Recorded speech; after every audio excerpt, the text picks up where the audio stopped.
Hey everyone, welcome back to season 2 of Conversations in Pop Culture, where I have with me the cosplayer Beyond the Wall. So Hi. thank you so much for being on. I am super excited. We were talking a little bit before, and you've done a bunch of characters that I love, including Wow. Kinro from Dr. Stone, All Might from My Hero Academia, Present Mike from My Hero, Shaka Virgo from Saint Seiya, to name a few. So I'm super excited to talk about a bunch of those cosplays, but before we dive into it, I am super curious how you got into cosplay because everybody has a unique story. This is the question that we all ask each other like at cons. Like, what was your first cosplay? What was blah blah blah? And honestly, if I wanted to decide, like, to define the moment that I got into cosplay was 3 years ago. Not yeah, 3 years ago around October, Liberty City Anime Con. It was the first time I decided to do a conscious cosplay. I made a present mic and went to a con without knowing a single person and without like all my friends only knew one or two animes that they watched when they were kids. So that was my whole anime world. I just put on the cosplay, went to Midtown Manhattan. I remember that when I walked in, I was like, "Holy shit! There's people also dressed here." I remember like I took a picture and I put it up on Instagram and was like, I have arrived. These are my people. And I tried to make friends right away. Like I started just like being like, hey, that's amazing. How do you, because I sort of got, I saw kids that they were like 15, 16-year old. And I know that that's something you don't talk to because like they're underage. But I was just like, I was impressed with the quality of the work. I'm like, I just made this. And it took me like a month. And you guys made that in like a week. And it looks insane. Like it looks like miles of what I could ever do. But yeah, no, that was the beginning of me, and I've actually remember like 4 or 5 years, no, like a little more, like 10 years ago, I I cosplay Chico for a Halloween, but that's my first time ever consciously being a cosplayer. So let's talk about the first official one. So what was the first official one for starting point purpose at Liberty City Anime Con in New York City? Because it's by Marriott, and from my understanding. And Right. Yes. New York City, it's sort of. I'm actually not sure exactly where it is, but I know the idea of where the hotel is. It's a big hotel, and it's a Right. lot nicer than the Javits Center. Oh, yeah. Yeah, no, it's a well, it was not in the it was in the Marriott, but it was not the because it has changed 3 times. The first time I actually went to that, I think it was in the Marriott. Just a huge lobby, nothing big. Honestly, like I've been to Comic Con before, but just like 2 or 3 times, and it was just one day.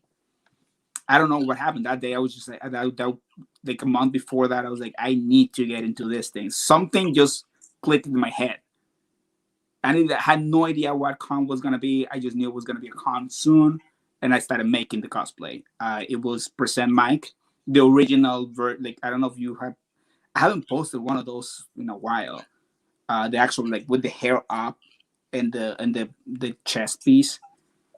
Uh, yeah, no, that was the first one that I can say was my first conscious cosplay or becoming attempt to becoming a cosplayer.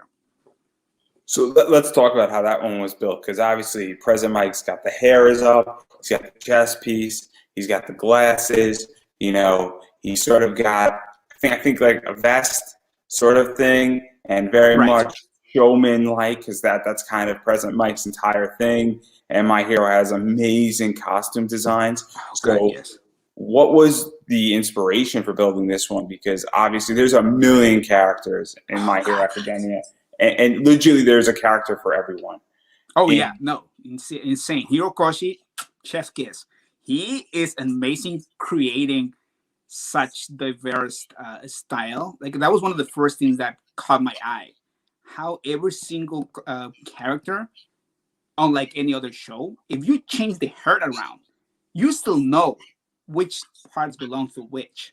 Which, God damn it, that guy can draw. But yeah, no. When I started watching My Hero Academia, I remember like thinking I have to cosplay. I think it was because I wanted to start a cosplay of a current show that I started watching Hero Academia. And I'm not a fan of usually the protagonist of the shows at all. Like that's kind of like my thing. I never click with them. Saint Seiya, like right away, I click with Iki. I'm not sure how uh, versed are you in the Saint Seiya. I go back to 85, so it's all good. Oh, okay. So yeah, like he's the like I always click with the ones that are never like the main attention, but they're like the badass that comes to save at the last minute. I'm talking like who else would that be? Nothing comes to mind right now. Like that, Edshot, like Edshot. I love him because nobody knows him, but he is so insanely OP. So that's kind of like where I go to. And as I watched the first season, I'm like, okay, I like All Might, and I do I feel a lot I'm an All Might, but I don't know. It just felt too mainstream. And like, okay, I'm going. I keep going, and then I hear a percent Mike going like, "Are you ready?" I'm like, "That's it, that's it." It just called me.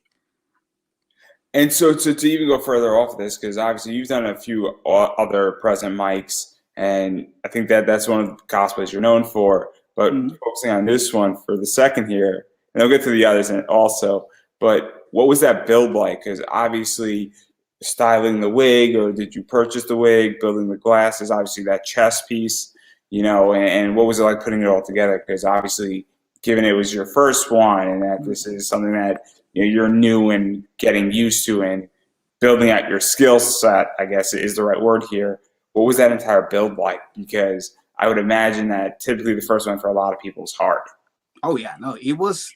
I one thing that I've always done like growing up is actually just trying to figure out things by myself. I have a problem that I don't ask for help, so that kind of made me resourceful in many stuff. Because honestly, as I said, like I want to say Percent Mike is my first cosplay, but I did before Koro Sensei, like 2 years before, just because I don't know why.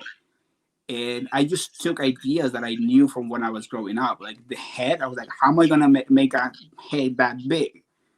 And I remember my family knows how to make piñatas, which are made like with just paper and glue. You make a balloon and put in, let it dry. And honestly, I hate that I don't have a single picture of that.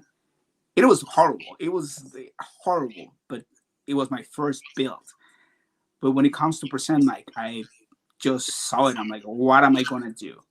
I just bought a wig and I started like trying to figure out how to style it. I went on YouTube, started getting some tutorials, see how people spike stuff, and nothing about making such a spike.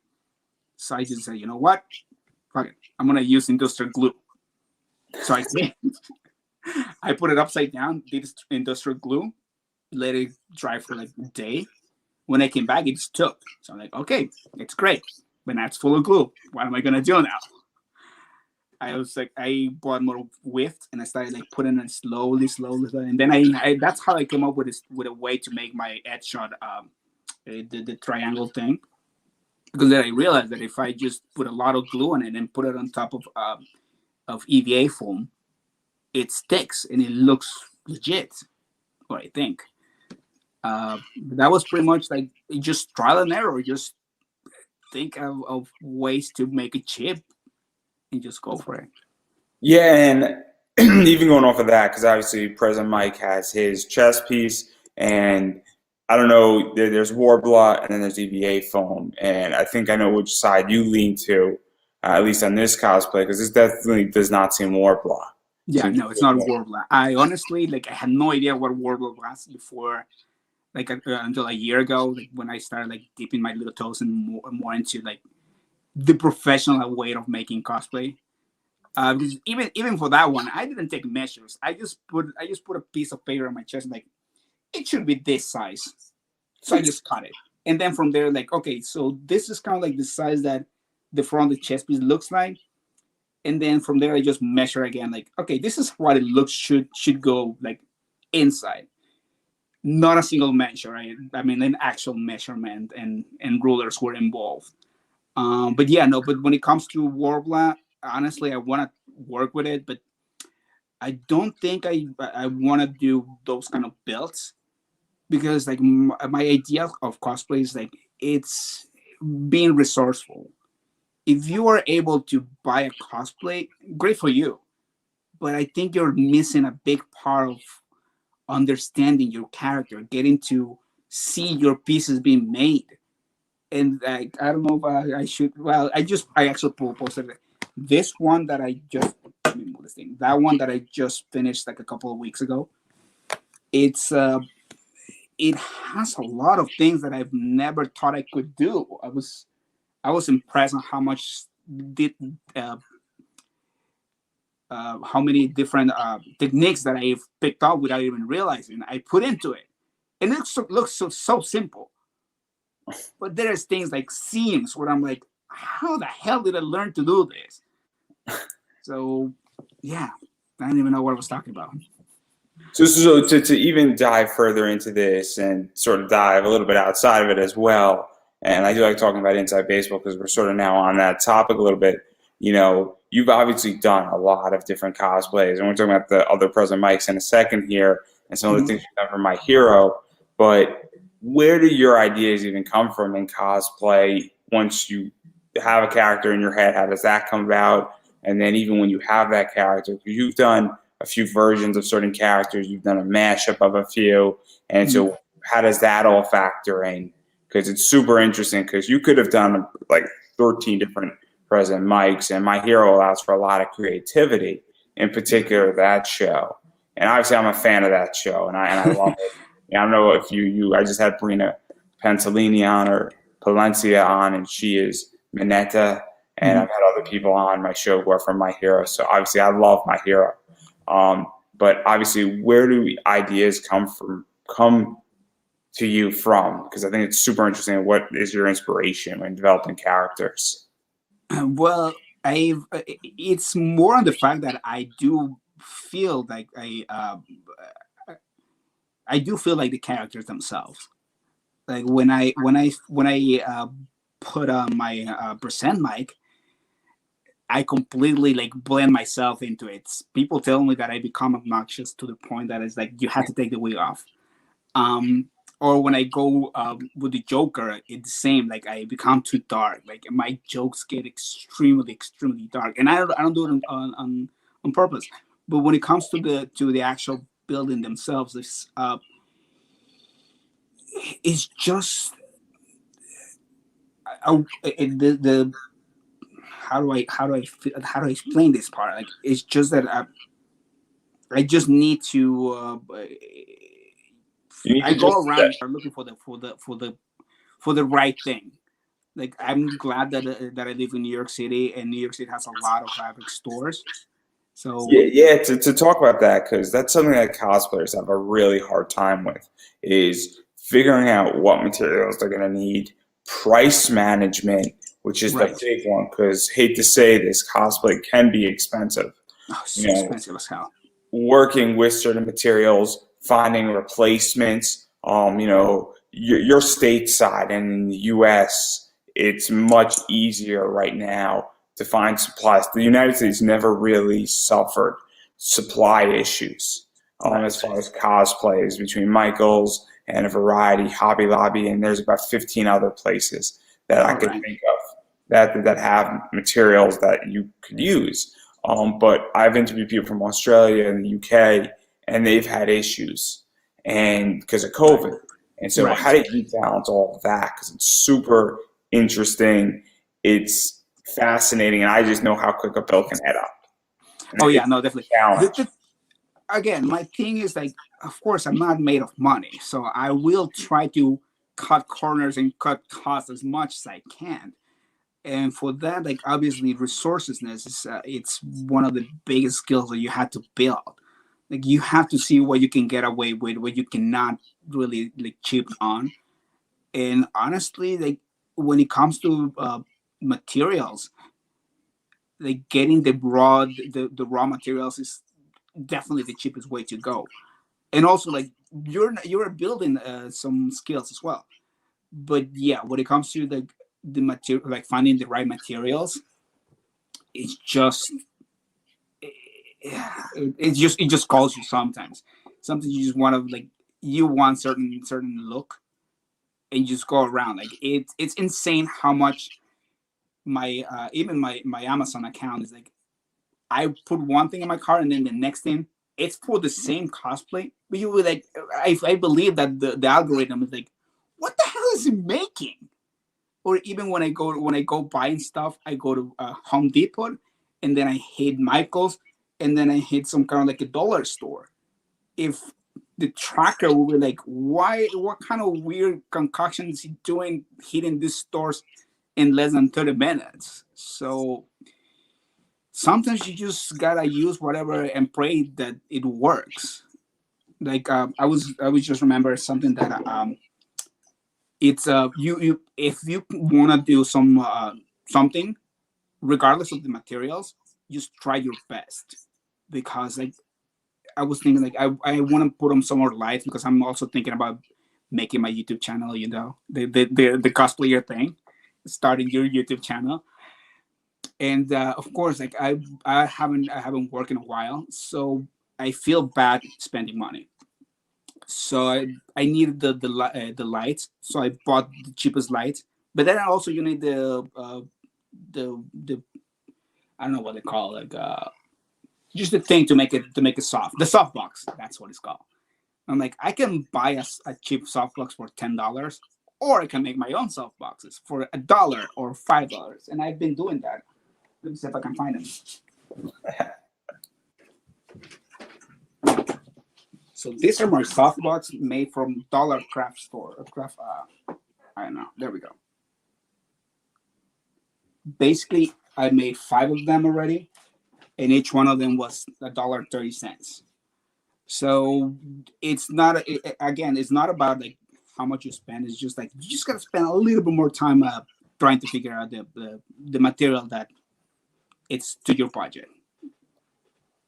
Yeah, and I'm just gonna say it again. Cosplay can be very expensive because certain materials just cost money no matter how you cut it. EVA foam is gonna run what EVA foam is gonna run.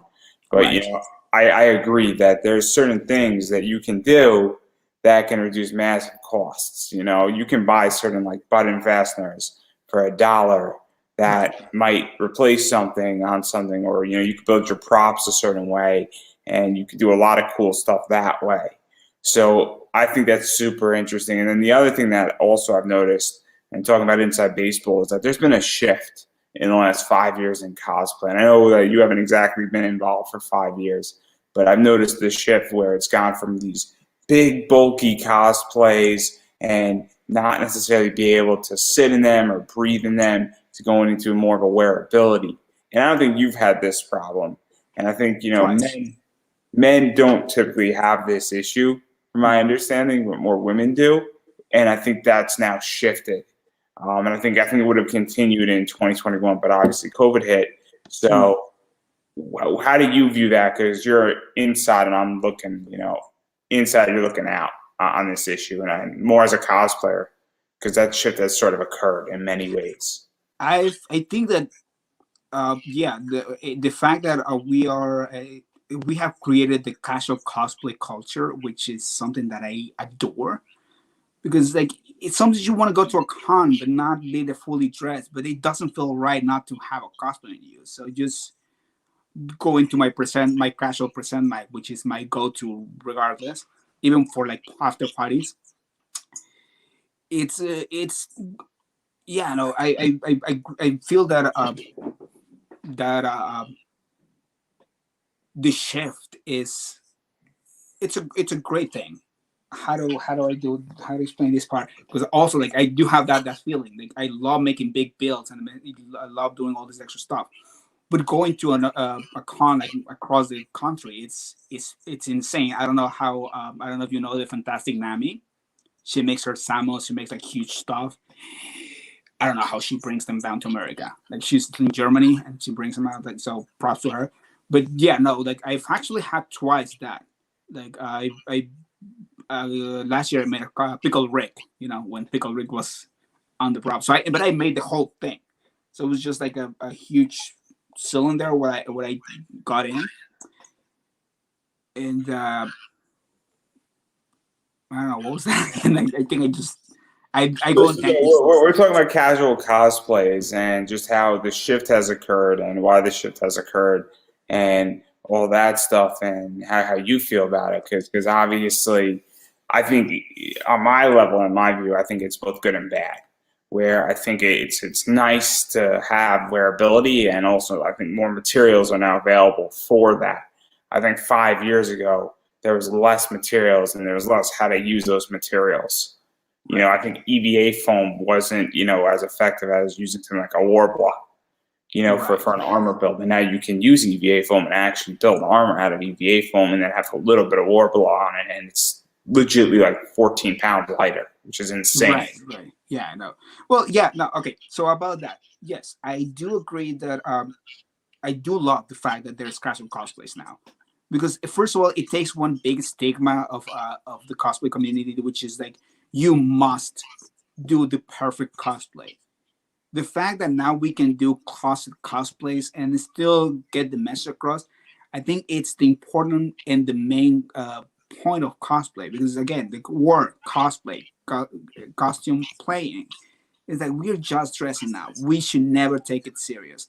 I love that a lot of us are like going to the extreme lengths to make like elaborate huge cosplays, but the fact that you can just go into your closet, put a wig on, and feel that the character it's in you now, it's a great thing because like it doesn't exclude people. It doesn't just because you cannot spend money on it doesn't mean you cannot enjoy this. So yes, I love the fact that there is casual cosplays. But on the other side, like I do believe that if you want to keep on cosplaying, take that as an opportunity to build your character, build your skills. Don't you just stay there? So I think it's a double-edged sword because sometimes you start cosplaying and you just leave it like that, which is great. Like that's how much you want to go. That's great. But even to go off of that, because I think we just touched on something that is somewhat controversial, where I think that there is a division between what are known as the professional cosplayers and everybody else. And whether that division is good or bad, I think a lot of harm has come out of that. And I think that, even the professionals for the longest time were saying you have to be this character and it has to be pure. And I think now all the professionals have gone into this casual cosplay and these mashups, and that has helped to break down the door to the problem they created. And so I think they massively pivoted for a few reasons, because some of these professionals wound up creating designs for cosplays and they sell them. And I think they've realized that there's real money on the table that they were leaving there for a good 5-6 years. And I think that it's complicated because they created the problem, then they solved the problem. And if we actually look at cosplay culture and you go through people's Instagrams and you actually see what they were doing and now it's shifted, I think it's a good thing because I like to see mashups. I know you have a My Hero mashup. We're going to talk about it. Yes. I promise. It was not my idea, honestly. It was just. But we're gonna yeah, get to it. I promise. We're gonna get to it. I promise. Going to the divide that has been arose, and it's honestly, I'm actually glad that it happened because regardless of what you're doing, there's always going to be friction in groups in certain areas. Like if you put a group of people together, they will always disagree on something. And at least it's a good thing that this is the thing we're disagreeing on. Because then then you will go into like the other stuff as in like, oh, this character is not your race, don't cosplayer, and things that I don't want to get into because it's too much of a problem to actually try to solve in a conversation like this. But yes, the fact that the divide that got created, I understand why they feel like they need to make that divide. It takes freaking hours to make a build that you're proud of, and it's huge. When then again you turn around and you see this other person just putting on a wig and a shirt, and they also claim to be on your category, if you will. It does feel a little bit that you're getting Slighted. played. Exactly. Slighted. So yeah, no, I understand the sentiment. Do I like it? No, I do fight it because sometimes I feel that I see people doing the same cosplay that I did, and I feel like, okay, this person did it better. This person, I don't want to say did it worse, but they could have used a lot more work, or they could have used a lot more pointers. But yeah, no, I do believe that it's a good thing that there's a divide, but let's just not take it serious. Yeah, I think that, you know, a lot of those people, especially the top of the mountain, I think they've lost. And I think they've taken an L in many ways. I've obviously interviewed everybody from every race, every size, every position possible in the cosplay community. And so I think that has significantly changed in the last 3 years, where I see everybody being played by everybody. and, Right.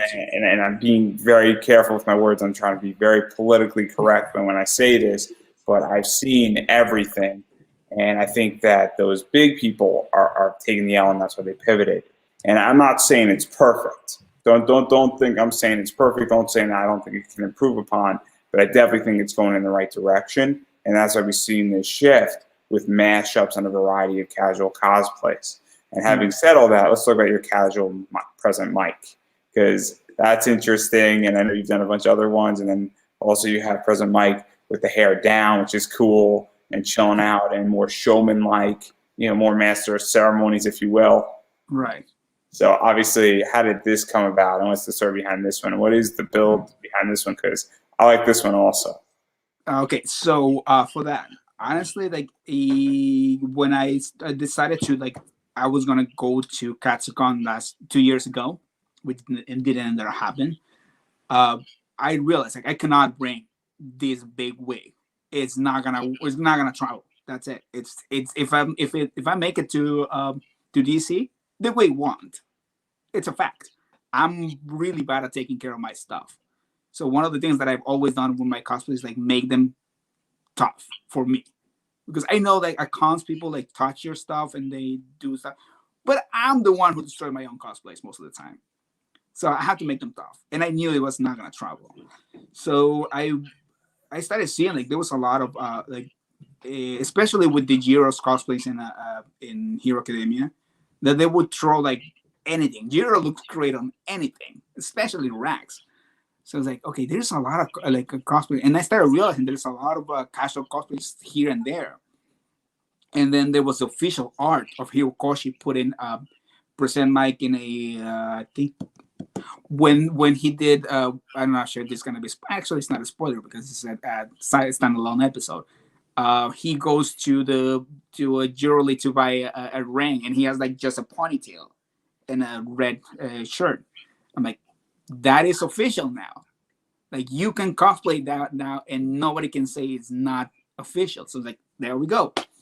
So I just started thinking about it, and I had just recently gotten a 3D printer. So I'm like, I can just do a bolo tie for the little thing. I don't know if it's even noticed. Every time I make that cosplay, it has a little thing that is a mini chess piece. But yeah, that was kind of like the whole thing about it.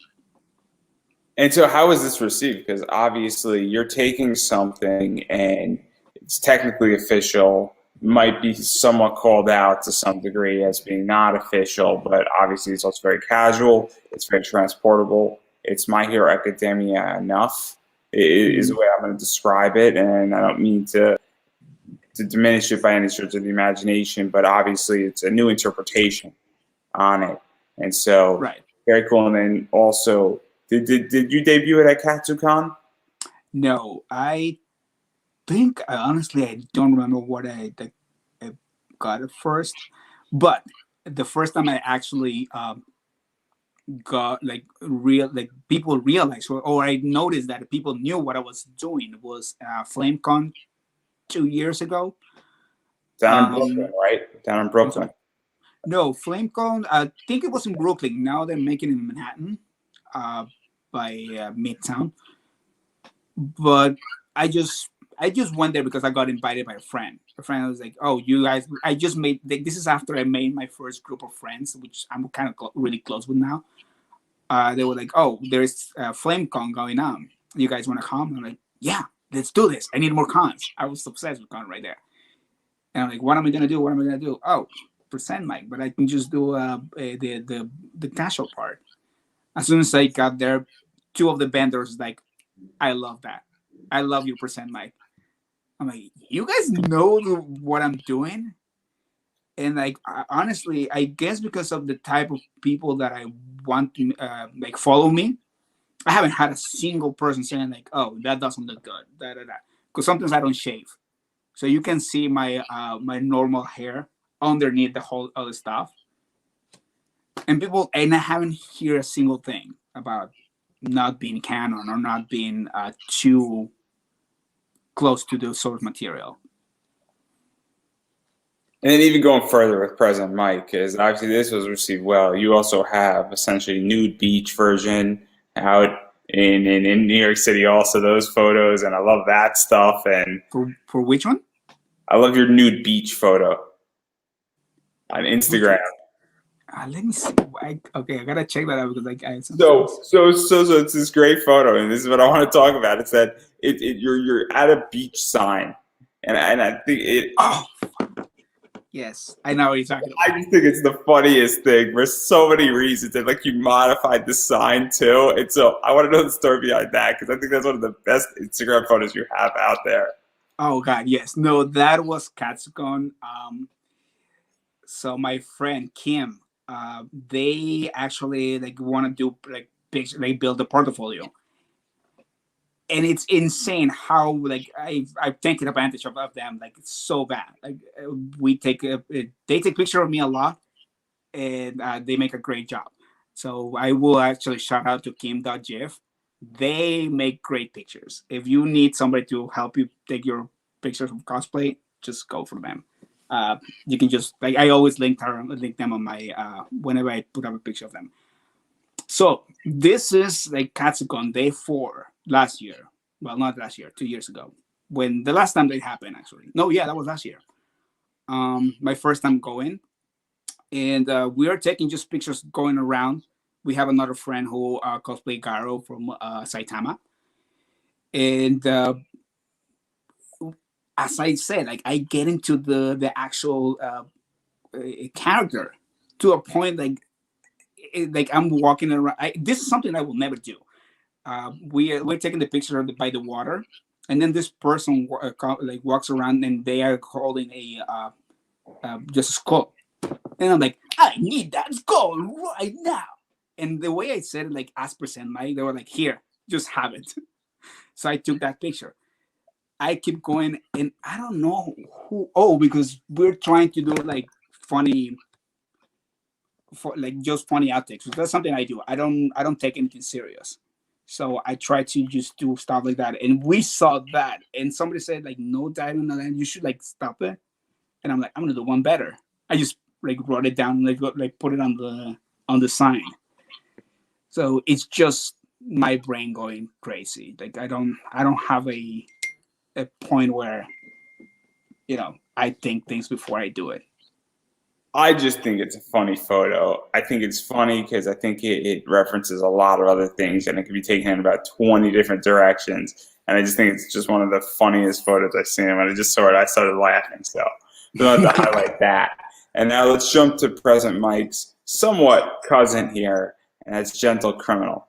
And people love Gentle Criminal. Oh God, yes. And what's crazy about Gentle Criminal is that Gentle Criminal's in 2 or 3 episodes at the most, and such a lovable character in so many ways, and just amazing, and also very relatable character as well, where he's not really a villain, but he is a villain, but he's a fun villain, and it's canon in many ways, and obviously it's a lot of stuff that goes on, but he looks like a magician. He's got the gloves, the arm guards. Obviously, you built his jacket, the collar, his shirt, and there's like a million other things, not to mention that his hair, his mustache, his beard, and it looks great. So what drew you to Gentle Criminal? Because I haven't seen that many people cosplay. Honestly, it's one of the cosplays that I did not pick. I felt that I needed to. Like as soon as I started reading, but because I at that point I started reading ahead on the manga, and as soon as I read his story, I it drew me so much. It's like this person is so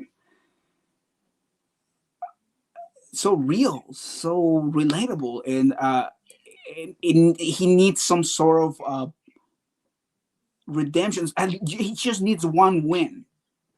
I feel that that's kind of like my the sad part about his story. Like he only wants one win. That's it. That will make his life so much better. And the fact that I love underdogs, and the fact that he tries to be a bad person, but he can't. It's like you were born to be a hero, but society kept pushing you down. I think it's the same problem that Doga had. So not to feel a connection to this character is impossible. So yeah, the moment that I finish the story, I'm like, I need to. I just need to. Yeah, no, I absolutely loved it. And so, what was the build like? Because obviously, this build is not armor related. It's not, it has. I don't think he has any armored pieces for the most part, and it's a lot of fabric work. It's a lot of, glove work, I guess it is technically, and then also Mhm. like just the wig and even building the beard out and all that stuff. And obviously, I would call it a very finesse build, where it Right. takes a Yes. lot of little details and little positioning. We're going to talk about Saint Seiya, and those are more armor builds Oh and God, grand yes. builds. And this is obviously sort of the opposite side in many ways. Yeah. Also, at that point, I actually like started going for cosplays that are simple yet not relatable, but very easy to to discern. Like something that stands out a lot. So yeah, that uh, Gentle Criminal has such a unique extra styles. Like that huge thing on the back is you can see it a mile away, and the fact that his coat is purple and the mustache, that the whole hairdo is insane. Also, the fact that I can just uh, blend into it. The less you see on my face, the more I can blend into the character, and that's something that really attracts me when it comes to choosing what to cosplay next. But honestly, like making everything was not that hard. It's just one of those things that one little thing you just like do here, one little thing over there, but once you put it together, it looks like you actually did a good job, which I'm not good at. It's just smoke screen, honestly. Like there is not much to go into it. It's all 100% Hirokoshi making it look so hard to pull off when it's not. Yeah, no, I just think it's a very stark build. I think that it's very recognizable, and I think it's the character as well as just you copying the character in many ways and hitting what's necessary on that character. Right. I think it's an art in many ways to go do that. And speaking about characters that are recognizable, you also did All Might. And so there's two or three versions of All Might that you've done. And Mhm. obviously there is, Bomber Jacket All Might, which is his civilian younger All Might. And so Mhm. what was that like? Because obviously you got the spike wig, you got the jacket that he wears, and it's sort of a cool, casual All Might in many ways. You got some cool photos of you like Oh doing yeah. the makeup I and think I need more for those that. Like honestly, so for that, I was again like just trying to come up with versions. Also, first of all, trying to cut down on cost for cosplays. So like making a wig is one of the biggest part of most cosplays. So it's like you don't want to just use it for one cosplay. If you can, you want to squeeze it as much as you can. And after I saw the movie, I'm like, I need that jacket. So like, I need a jacket, and somebody sent me a link. I'm like, yeah, they're selling it on AliExpress super cheap. And like, I bought it. So I'm like, okay, what am I gonna do with the jacket? I can use it for a cosplay. So honestly, like, I already had the wig. I already had the wig. I own pants that I just green. And well, for the wig itself, like it, I think many of my senpais when it comes to that, like I took a lot of their videos and just saw how they did one thing there, and I thought, like honestly, again, like when it comes to making wigs, I have no idea what I'm doing. I just do, and if it looks good, great. If it doesn't, I'm gonna start over. I buy $10 wigs from Amazon, and I've ruined millions of them, but I think I've learned something. And then even just building on All Might, you also did him in the black, red, and gray version, which is also his younger style with, the teals in there and sort of his teal cape. And obviously, I'm imagining you used the same wig again, which probably helped dramatically because all of a sudden, it's one less thing you have to buy. And this is more almost like a bodysuit in many ways. Yeah, that's a bodysuit that I actually bought. Again, going back to the fact to what we talked before we went on. Yeah, if you want to buy your cosplay, good, because I bought it. Did I like how it looked when it came? No. So I actually did some upgrades. It's all about just making it the way you like it. So if you're okay with the way it came in, props to you. To go off of that though, because I am curious, there are advanced cosplays and there are also very, very basic. And I don't know how much this bodysuit costs, but obviously if somebody is, wanting to cosplay and, for $30, in order to build and dye and then do your bodysuit, you can't beat that price point on an All Might. Never. It's not possible. So that's one of those things where I say to people, and they ask me, and why people ask my advice, and I'm not a cosplayer, that's a grand question, is that obviously you're not going to be able to beat a bodysuit building, but building, your present Mike, there isn't an already built bodysuit of present Mike out there. Right. So I think there are, but they look so bad. There's a big distinction between the two, meaning that I think most people don't build an All Might bodysuit and dye it themselves. Right. And I think people who do it are not playing with a full deck because there's more money inside a white bodysuit that you have to bleach and dye than the $30 it's going to cost. But even still, obviously, what was that like? Because it's still cool to have that. And I can imagine that, if you're wearing casual at 1 hour for half the con and you're All Might in hero form at the other half, it's kind of a cool experience in many ways. Yeah. And it could add, because you seem to get into character, and that's where I'm going with this, because that definitely changes the character. And it's also one of those things where you could technically progress at a con. And if you're crazy enough, you could probably wear your bodysuit underneath. Yeah, no, yeah, that definitely, yeah, no, it's a again, going back to the idea of not taking cosplay serious. It's like if you cannot find the thing that you want exactly how you want it, make it. But if you can buy it, why not? But yeah, like when this is something that I don't know if you actually seen it because I don't post that a lot. But last year, well, the last NYCC, one of my friends wanted to do a mashup with DC and Hero Academia. And since I gave up present Mike to somebody, I'm like, who am I gonna cosplay? I don't know if you actually seen that one. I did a Superman All Might mashup. So I just took the bodysuit from All Might and add some things that made it look kind of like a Superman thing.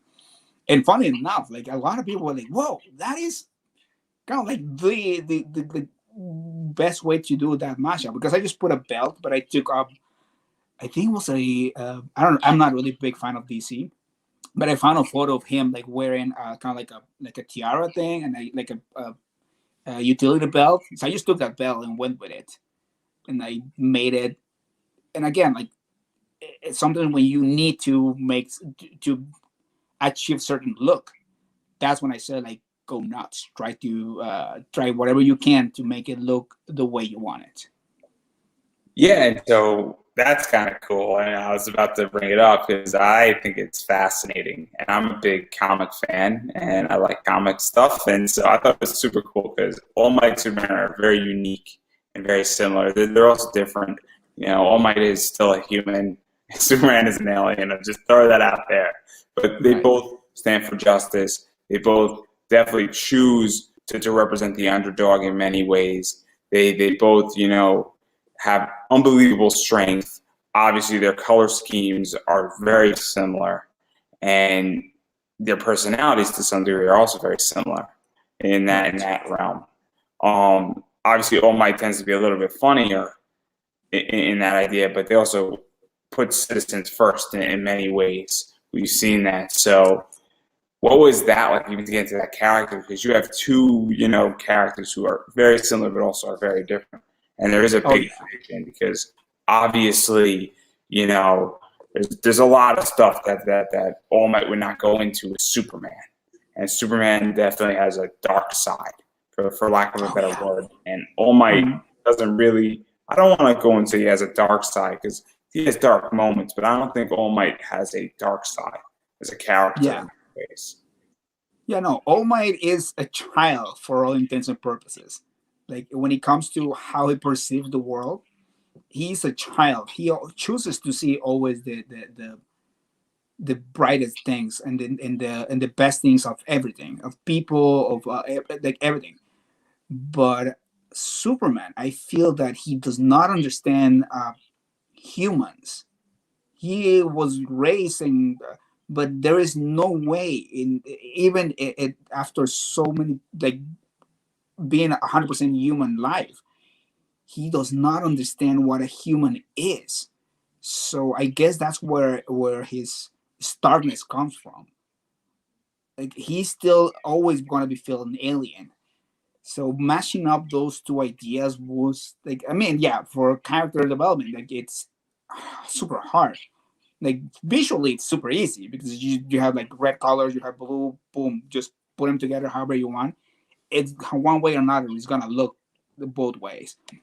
But mashing up the personality of these two super distinct approaches to see life, it was kind of hard. So at some point, I just decided to, you know what, I just gonna let it see what like when I encounter some DC cosplayers, they were like, "Oh, you're a Superman." I'm like, no, I am All Might. So I don't know, like it just So that's super interesting because obviously I'm this entire show is conversations in pop culture. My previous show, which is still in existence, so this is my second one, is called Pop Anime Comics Lounge. And obviously, I've made the connection that anime, comics, pro wrestling are all related to each other. They're all cousins, or they're all siblings, or they're all in the same family, or they all have the same mom or dad for lack of right. a better word, or maybe they're half siblings, and then they're all part of pop culture. And so I have come to the conclusion that people who are into anime, it's an easy gateway. And so I'm super curious: was it viewed as a DC cosplay, or was it viewed as an anime cosplay? Because those are different worlds, but they're similar, and everybody recognizes certain aspects of it. Where there's no way you couldn't recognize that there's a Japanese spin to it. Whether it Right. was still DC and Superman, that cosplay has a Japanese spin to it. But if you're viewing it from an anime world, you're going to view it one way as maybe it's 60% Japanese spin versus saying if you're viewing it from DC or the comic world, it's 60% comic. And so that is super interesting how that was received because different people are going to view it differently. Obviously, I'm biased because I know you're a My Hero Academia Mm-hmm. cosplayer. So I am going to view it a certain way. Well, for the big thing about that was like there is more anime lovers in any convention, even a comic convention, which is kind of like super ironic on the fact that like it's ironic how much the anime community has taken over a comic conventions. So yeah, like I encountered some people who were like obviously 100% DC cosplayers only, but they even know who All Might is. It's the new Superman. So they understood that because of the amount of presence that that show had in the at the con at the moment. They understood that it had more belonging to Hero Academia than DC. Though they were glad the fact that we took some kind of, if you will, the underdog of cosplay, DC, and brought and tried to bring it into the mainstream anime world. So it was, honestly, people thought more of it as all my cosplaying as Superman, but in a good way, kind of like a paying respects to Superman. Yeah, I mean, I think it's a brilliant mashup. I think there's a few others that could also work really well. Captain America and All Might would be a good one. Right? Yeah, of course. Yeah. I think I actually seen that. A Marvel, these three cosplayers girls that they made a. I don't remember what it was, but I think it was It might have been. Bakugo. Huh? It was probably Iron Man and Captain America, and then Something like that. It was Iron Man, Captain America, and I'm not sure what else, but it I had to think it be was. Baco or Deku as Hulk, because that's the only thing that would be logical. It makes sense. Or I don't Thor, remember. maybe. I'm I not think it sure. was four, but I saw three like Hero Academia mashups. I'll look them up later. There's another good mashup that hasn't been done yet. So people forget, but it's the main hero from Astro City in All Might, and that one is coming, and that's some old school Alex Ross right there. Oh wow, And some I gotta deep check it out. Alex Ross. For those who don't know, um, My Hero is based off of a comic called Astro City. It is a direct parallel, and whether the creator of My Hero Academia wants to admit it or not, the entire premise of Astro City is that 80% of the population has superpowers in Astro City. Yeah. It's a little too close to not be. Obviously, My Hero goes a very different direction. It's the basic concept, and without Astro City, we wouldn't have My Hero. Just by Oh yeah. definition. And then Astro City was based off a book called Super Folks. And if comic writers would actually read Super Folks, they would probably increase their comic writing skill by about 20%, which legitly tropes the entire comic world. And that book was written in the 70s, and it's a cult classic that is one of Grant Morrison's favorite books of all time. You're gonna have And to send me that one later because I won't remember them in like a minute. But I so, really want to read that now. so Super Folks is one of my favorite books, and it legitly is you read Super Folks and then you read My Hero Academia, it's going to change the entire show for you in a whole different direction. It's going to bring you up from here to here. It's going to change the perspective. It's like a 270-page book. And then the guy passed away like 3-4 years ago, and I wish I knew this like 5 years ago because it would have been an amazing interview. Oh wow.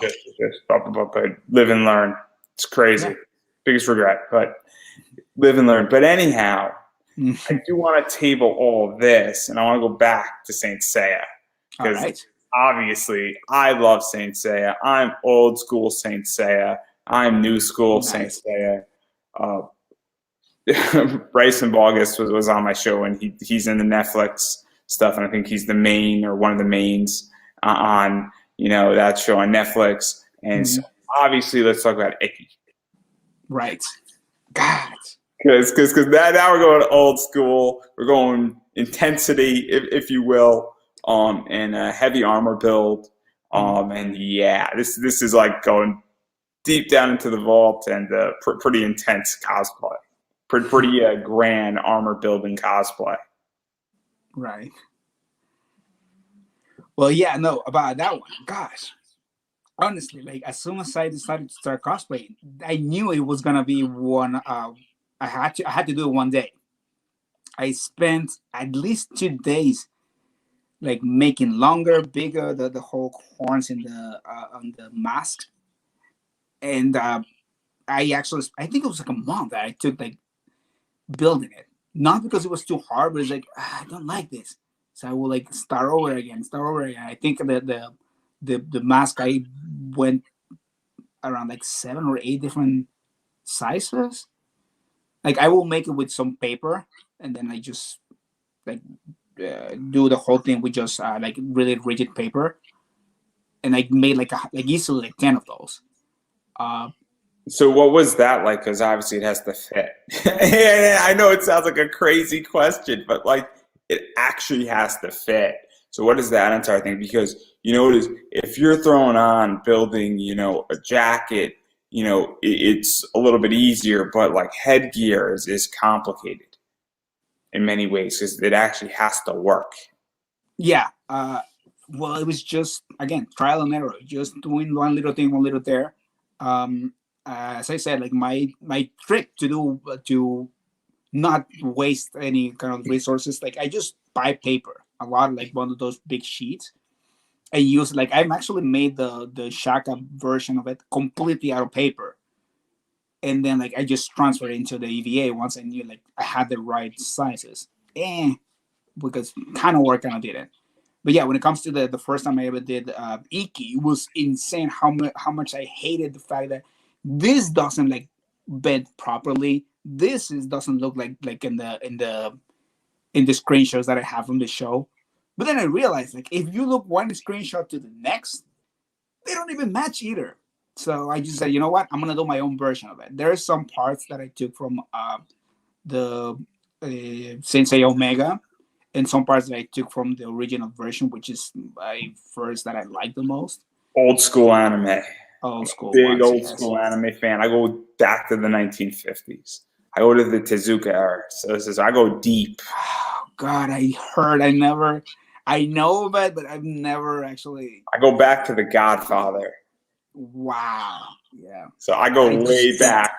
Old school Tezuka Godfather days, man. Some Astro Boy, some Phoenix, some Blackjack, Princess Sapphire, all that good stuff. Yeah. All that good I'm stuff. glad that I watched it when I was a kid, because like honestly, like I just rewatched. It's completely on Netflix right now. Black and And I white Astro Boy. rewatched it. Watching Astro Boy fight the KKK. This is old school. No, it's true. It's in the Yeah. opening in the 1950s. Black and white Astro Boy, or 1960s. It's Astro Boy's fighting the KKK. I think I remember seeing some fighting the Nazis. I don't know if he might have fought the Nazis too, but he also fought the Communist Party as well. So I mean, we're talking about like. It's kind of like the iconic a Captain America page when he's hating Hitler. Astro Boy was America before America was America. That's how I describe it. So Astro Boy is the best of America. So anyhow, getting back to Icky. So okay, before we get canceled, because this is gonna go down bad if you keep going that rabbit hole. So getting back to Icky. Obviously, it's a very armor intense build. It's very much that is what it is. So, and this was, I think, your first experience with armor. So, what was this entire thing like? Because obviously you're building the head, and he's got all that gear, and Icky's a big guy, he's muscular, and so Icky's intense in many ways. Yeah. And obviously you blended new school and old school into your version. And I'll be the first to say it. I don't think there's much of a character, dissonance that it can't be blended. The new school and the old school stuff. There's some stuff that obviously, I mean, because my understanding, and I've only seen half of the new stuff, is that they basically boiled down and rebuilt it up, but they didn't change a majority of the story or anything like that in the Netflix version, from what I understand. Oh yeah, no. Actually, I did the mashup from what's it called, Sensei Omega, which is a little bit closer because I've only seen one person doing the Netflix CGI version, which honestly those armors are insane, and I've only seen one person doing it, and it came out great. But yeah, no, here Iki, I think it's those three: Iki, what's it called, Dragon, and Cygnus. They don't change. Actually, Cygnus doesn't change at all throughout the whole show. Like there's only one change. They made his helmet into a tiara, and that's it. That's the only change he has had so far. And Iki is then, one of the ones. Yeah, yeah. Iki is one of the only ones who has like bare minimum. It's not like actual Seiya. He went from just a chest piece that covers one nipple to a full body armor with wings, which I'm glad because then you cannot match that up at all. Or like Shun that went from a full chest piece to just a little strip in the front. Which again, I'm actually I want to do both. I want to do both actually. Um, but yeah, no, mashing out those little things. Like there's some little details that do make sense in both builds, so I just put them on, and they gave him a little bit more character to the final product. But to do one or the other, it's almost impossible because like it's really hard to remember what part went into that. Like even when it comes to the tiara itself, like there are parts where I'm like, okay, I didn't realize this was added after a fact because I saw season 1, season 2, season 3 to like to get screenshots so I can model my version to it. And then I realized after a while, I'm like, okay, this is not part of this. And I haven't even realized that they add this little hole in there or that the gem moved a little bit forward down. And that's, so I guess nobody noticed. It's not really that hard to get away with it. Do you also feel though that to some degree that when you're building this cosplay and a few others as well that have had remakes that you have a little more creative license? Because I feel like with certain cosplays, just by nature, you have creative licensing. You know, I'll give an example, and I hate to pick on this character, but I feel like with Harley Mm-hmm. Quinn, you don't have much creative licensing anymore with Harley Quinn.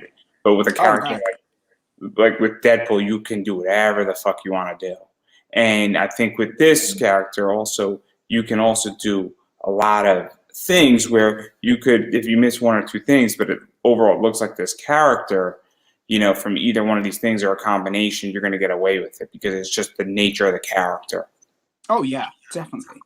Yeah, no, yeah, it's really I guess it's kind of like a blessing because you get away with I got away with a lot of things because first of all, like it's not a well-known show, so people do remember. Like there's a lot of people who know this show but barely remembers. It's just like, oh yeah, he had two things here and it was yellow. I mean orange, I guess, but they don't remember that there was first two little indentations in here, but then after 3 seasons there were three. So it's yeah, those things that definitely you can get away with. Um, about the Harley Quinn thing, like I feel that yeah, you there is a point where you cannot really do much, but again, like people are finding ways now that there's so much. I remember that was one big thing that I heard of before that when they made the new version of Harley Quinn with the blue and pink, people were like, that is not Harley Quinn. And now there's like a million Harley Quinn. The one with the two big two in here, insanely beautiful drawings and insanely beautiful cosplays. So yeah, I mean, we're definitely gonna get some backlash about things that people don't are not familiar with, but just roll with it and have fun. Yeah, I mean, I'm only choosing Harley Quinn because there's just it's been beaten to death at this point. That's the only reason why I'm picking Harley Quinn for everybody to Mhm. understand. I love Harley Quinn. I love people who write Harley Quinn. I think Amanda Connors and Jimmy, I forget his last name, did an amazing job on her comic for the longest time. But getting back to Saint Seiya, you did Shaka as Mhm. well, and this one is just shiny gold.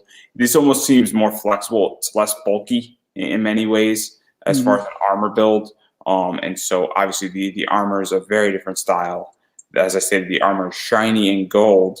The pointed shoulder blades, it's very much like, you know, Vegeta's armor to some degree, Right. covering it, which is cool. Obviously the wig is blonde and straight down.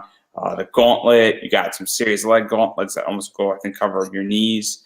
And so Yeah. obviously this is a much bigger build, I feel, than Icky was, but it's less bulky, if that makes sense as well. And so it's Yes. weird. It's like it's probably the exact same mass, just differently proportioned. If that makes any sense. Yeah.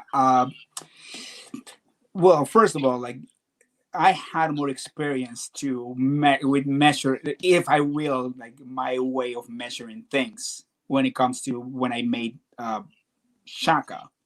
Because honestly, when I built Iki, I knew what I was doing, but not really. I was just like shooting darks in the dark. So yeah, it really didn't have like the proper proportions to my body, which I'm not really the most gracious, but at least I tried to make it look the best. But when it comes to making Shaka, I already had an idea how to even approach this build. So even the starting with first of all, like the shoulder parts really hide a lot of things. That is kind of like the highlights, and once that was done, the rest was even if it's not to the same level of quality of this part, it really doesn't really show that much. Uh, but yeah, no, it took forever trying to figure it out because I wanted to do I didn't want to just paint gold spray and call it a day. I wanted to be like actual shine. So I did spend a long time trying to come up with a proper material.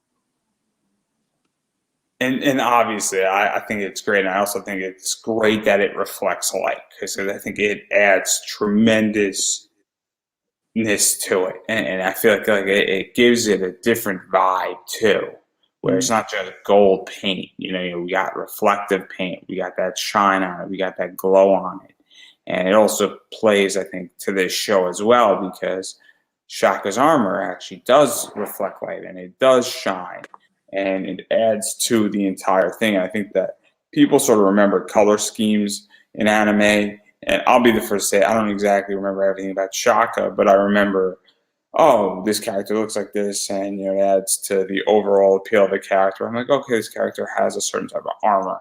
So I think that was a really good choice in that realm because thank you. people might not remember the exact thing of this character because this isn't like this show is weird where people remember it but they don't type of thing Mhm. because it's almost what would I call like you come home from school and it's on at 4:30 type show. Of You know, course, yeah. I watch them Saturday mornings in Mexico in Spanish with really, I actually want to say awesome dub because it was bad. It was a great bad dub. Like, one of those dubs where you're like, you cannot just enjoy it. It's so bad that it's funny, it's hilarious. But back then I was like a kid, so I couldn't even figure out what bad dub was. I just knew it wasn't my language. it was a rough one back in the day during the Oh Wild yeah. West of anime. Is the nicest way to put it. So I don't get it Nah. blacklisted from Funimation for saying that. So No, because I mean, like, let's call it for what it is. Like, let's say it's a great. It was bad, but great for what it was for the age. It actually, I love the fact that it represents a period of time where we were trying. Well, not we, but the community, with the anime was trying to be appeal for masses.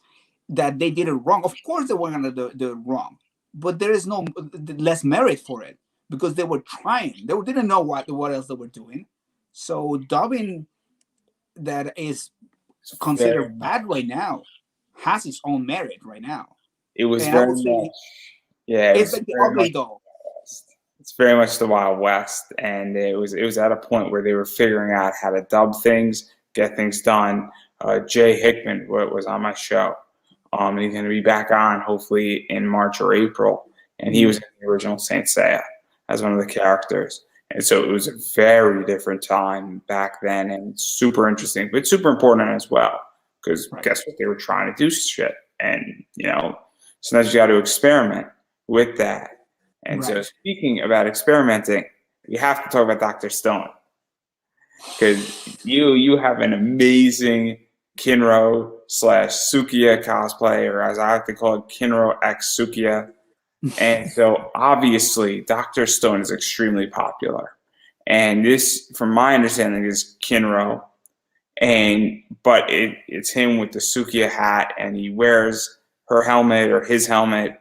I'm not sure what Sukiya is at this point, but obviously Sugiya has the helmet, and there's a fight going on, and Kinro throws it on to help do something, or like something possibly on fire, and well, go lo and behold, and so there's a lot of stuff going on. So I think the key to talk about is what's the draw to this cosplay, and how the hell did you build the helmet, because it's an awesome piece. And I know that you just put that up on Instagram of like it in white and you cutting stuff out, and also in conjunction with the shield.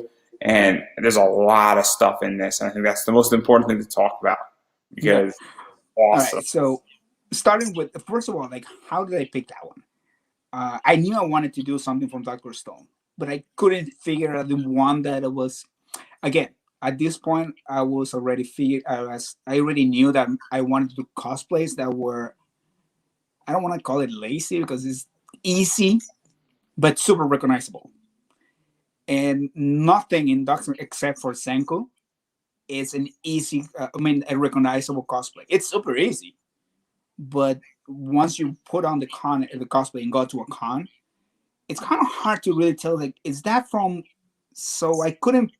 There's two that are extremely recognizable. Senku and Jen are very Yeah. recognizable. Beyond those two, it gets harder.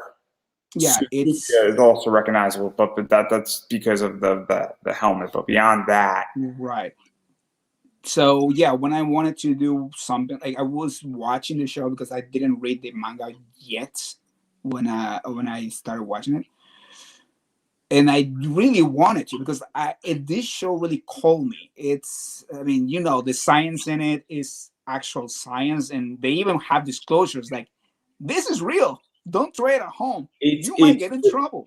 I was on somebody's show, and what we were speaking about is that it is your typical shonen show that doesn't make you feel like a shonen show, and it says, "Oh, I really want to watch this," and that, "Oh man, I'm going in. I think it's going to be X." But Senku is a bit of a dick.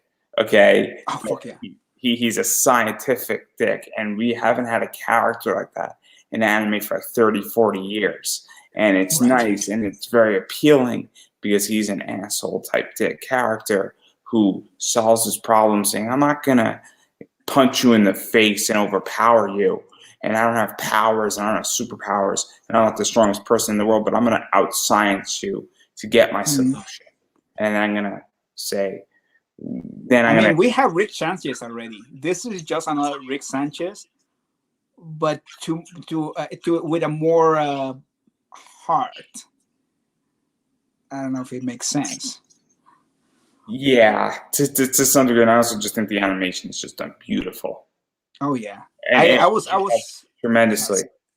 Yeah, no, I was taken aback because I started reading the the manga, and then I realized this character, the drawings are. It gives me some confusion when it comes to the actual. When I'm reading, I'm like, why am I getting aroused with this manga? And then I realized that the actual writer, like, he used to do hentai, so of course, like, he knows how to make the drawings of a human body to make them look amazing.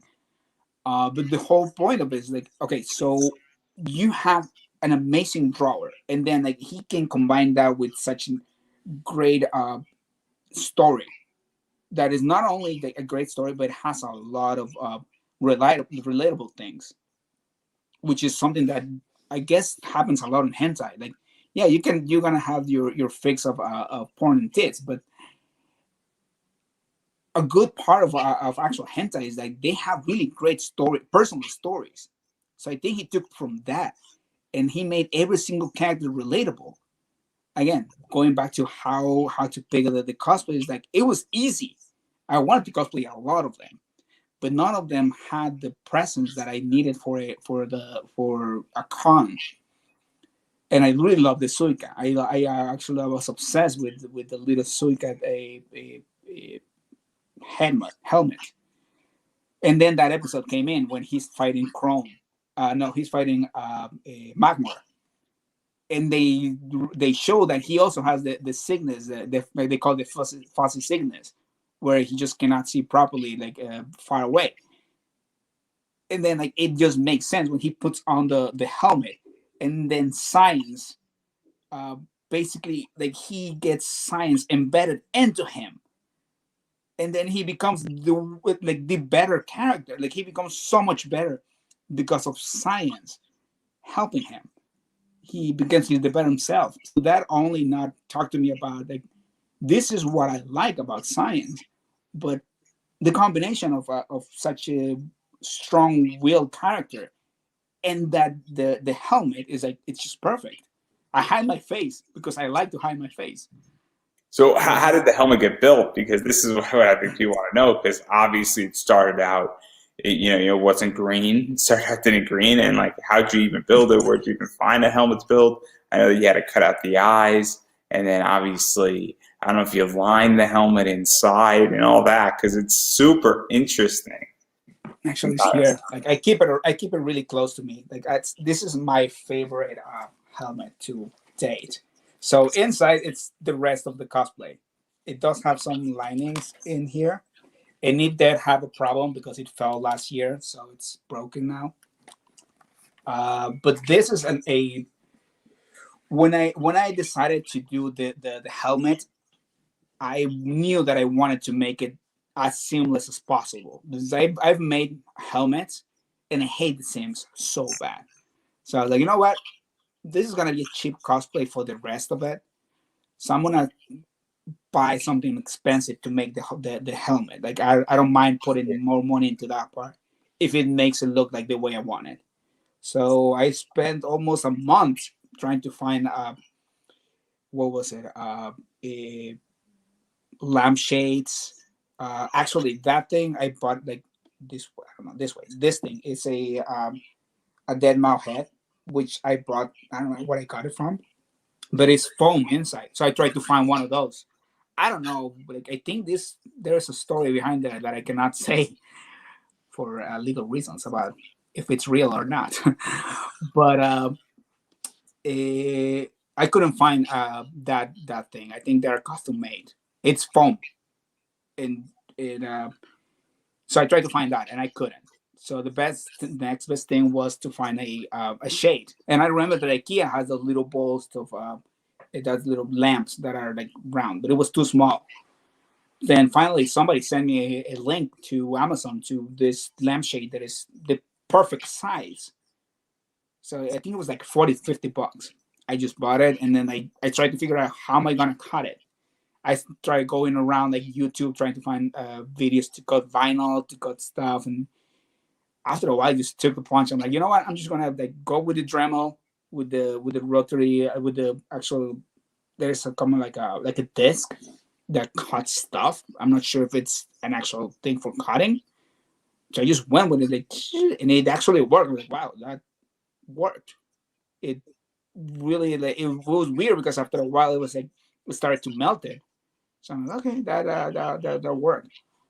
But after that, like once I made the holes, it was just super easy because it's just creativity. The eye things, I when I bought my Spider-Man costumes, I noticed that it was acrylic and they had some like the perforated thing. I don't know if you can see. They had the perforated things. I'm like, oh, that's easy. So I went to this acrylic store in downtown Manhattan. I bought the thinnest ones. And I'm like, do you have that double-sided thing that has holes? I'm like, oh yeah, we have these things. Another dollar. So I made two of those, and somehow it actually like at the first try, I'm like, oh yeah, this works. So So yeah, so because I love the fact that so now obviously you cut it, you get the eye holes, you then have the black outline, you obviously paint it, and then you put those two things in it because obviously Sukiya's eyes are white, or the eye holes are white, mhm. and this is obviously a solution because you gotta see. Yeah, I'm just Yes, it's this crazy little concept that we like to know where we're going, and right. obviously this is probably the best solution to make it wearable. I guess I've tried to like I think I'm making sense here. Yeah, Please yeah, don't completely, stop me. completely. Please Yes. stop me the second I don't. So obviously I think this is a compromise that's reasonable. So now you're able to see, but we also get that white visual effect. Right. And so I think that's really a nice touch because it makes it wearable. And so that's what I think is the true brilliance of this, is that you took a concept and you could have left it open. And I think if you left it open, it would have been perfectly fine because everybody would have had to say, oh, the person has to see. But the fact that you took it the additional step, I think, is what brings this out and makes it go from being great to being above that and to really completing it. I think it's a nice touch on it. Yeah. And so that's one thing that's nice on this. And the other thing that's nice is the spear that he has. And so obviously that Kino has, because it's super interesting. That tip of that spear is very much detailed. Yeah, no, my version was not that great, honestly. It's just something I threw up in the last minute because I knew that I could just get away with it, even if I didn't have it. Like but it was just the roll from because when I bought the actual fabric, they gave it to me in a roll. I'm like, oh, that's nice. And I was about to throw it away. I'm like, I can use this. Again, the cosplayer just being trying to make the most out of whatever I have. So I started like, I'm gonna use this on some point. And then when I remember, like, okay, how am I gonna do the spear? Because I don't want it to be like really thin. I mean the spear. I don't want it to be too thin. And I was thinking like I want to bring it to Comic-Con. So I cannot do an actual piece of metal at the end. So I was like, okay, I'm just gonna wrap it up with some leftover fabric that I had, and just do like weird stuff, and it just also came out. Honestly, I was like, wow, it actually looks okay. So I just roll with it. Yeah, no, I think it came out amazingly. And the other thing that I really like about this cosplay, and I think I don't know if you know this yet or not, but this cosplay has extreme versatility because you can do Sukiya now. You could do Kino. You could do the Kino X Sukiya cosplay. So this has a lot of versatility in Right. many Yep. ways. And so you could just take off the helmet and leave it home if you wanted to, and you get a lot of mileage out of this. Of course. Yeah. And so obviously that's kind of really cool to that degree because, that helps to get up, I guess, your cosplay count. If you're counting, you can technically count this as 3, not 1. So right. Yeah. and honestly, also one thing that I will actually say that I've been meaning to, because I keep forgetting and I keep trying to get to that point, but I just diverge. No, I diverge a lot. Like I'll be honest, I cannot have a proper conversation because I diverge so much. Because people are all the time like, oh, how do you do this? Like, but in a way that is like, how the hell do you do this? Like, it's not, honestly, there is nothing. If I made it, I can guarantee that anybody else can make exactly even better. It's just about not being afraid of making it. It's like I had a lot of people like having built something and then trying to fix it, and I've honestly like actually my Kingro vest. That's like the 4th one that I made. I made 3 of them, and one I wore one for New York Comic Con, and I didn't like the way it looked. The way when you took the pictures, they looked really like, I don't know, like crumply and horrible. So I remade it with more sturdy fabric, and that's the one that I wore to Katsudan, and I feel had a better it looked better in pictures. I think that's something to you just highlighted that's super important is that for cosplayers, and I think a really good piece of advice for anybody starting out or anybody who's been doing it for a while is that typically sometimes you just got to get your first version of it done, and you could always go back and make improvements on it and build on top of it and build it forward further and further and further until you get it the way you want to get it. Yeah, I think that's sort of what you just explained. That way, where you had 4 vests, and now you're starting to get it the way you want it, or you have it the way you want it. But it took 4 tries, and said, "Oh, it is. I didn't like how this looked with this. I'm improving it. I didn't like how it looked here," and you're slowly going down that route. And I think it's super important. to understand that. And obviously this was well appreciated. I just know that. Yeah, no, it's one of the things that people tell me like, oh, I'm afraid to start over again. I'm like, are you really starting over? Don't you have that knowledge already in your head of what you don't like of what of the first attempt? And like, you're not starting over. You are having a second opportunity to do it better and improved. So that attitude is what I feel drives my cosplays to make them look as good as I can. Even those little details that nobody noticed, but I know that I noticed. I want to make them to my liking, and I'm not afraid to start over again. Well, redo them to get them to the where I want them to. Yeah, no, and I think that's a great place to stop right there with Dr. Stone and the anime side. And now I want to quickly power through some comic stuff. And there's three that All we're right, go talking for it. about. All So, right, go. Joker, obviously very dark, Heath Ledger like. I think it is safe to say on this one, definitely, The Dark Knight Rises. I would like to say I think the second Christopher Nolan one. So obviously, let's start there because I'm a DC guy.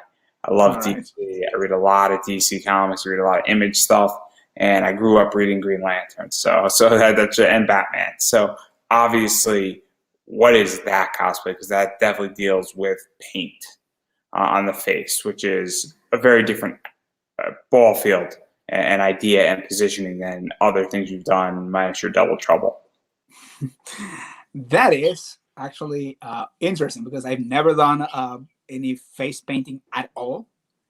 So again, I bought from the dollar store like several stuff and just I think 2 days before the con I did like several like 2 or 3 tests, and the last one, thankfully, uh, that Joker, like the worse you make it, the better it looks. So that was a really happy mistake. Like I was like I remember like in the day of the con, like I put it on, didn't like it that much, and as I'm taking it off to do it over again, I'm like, no, that's it.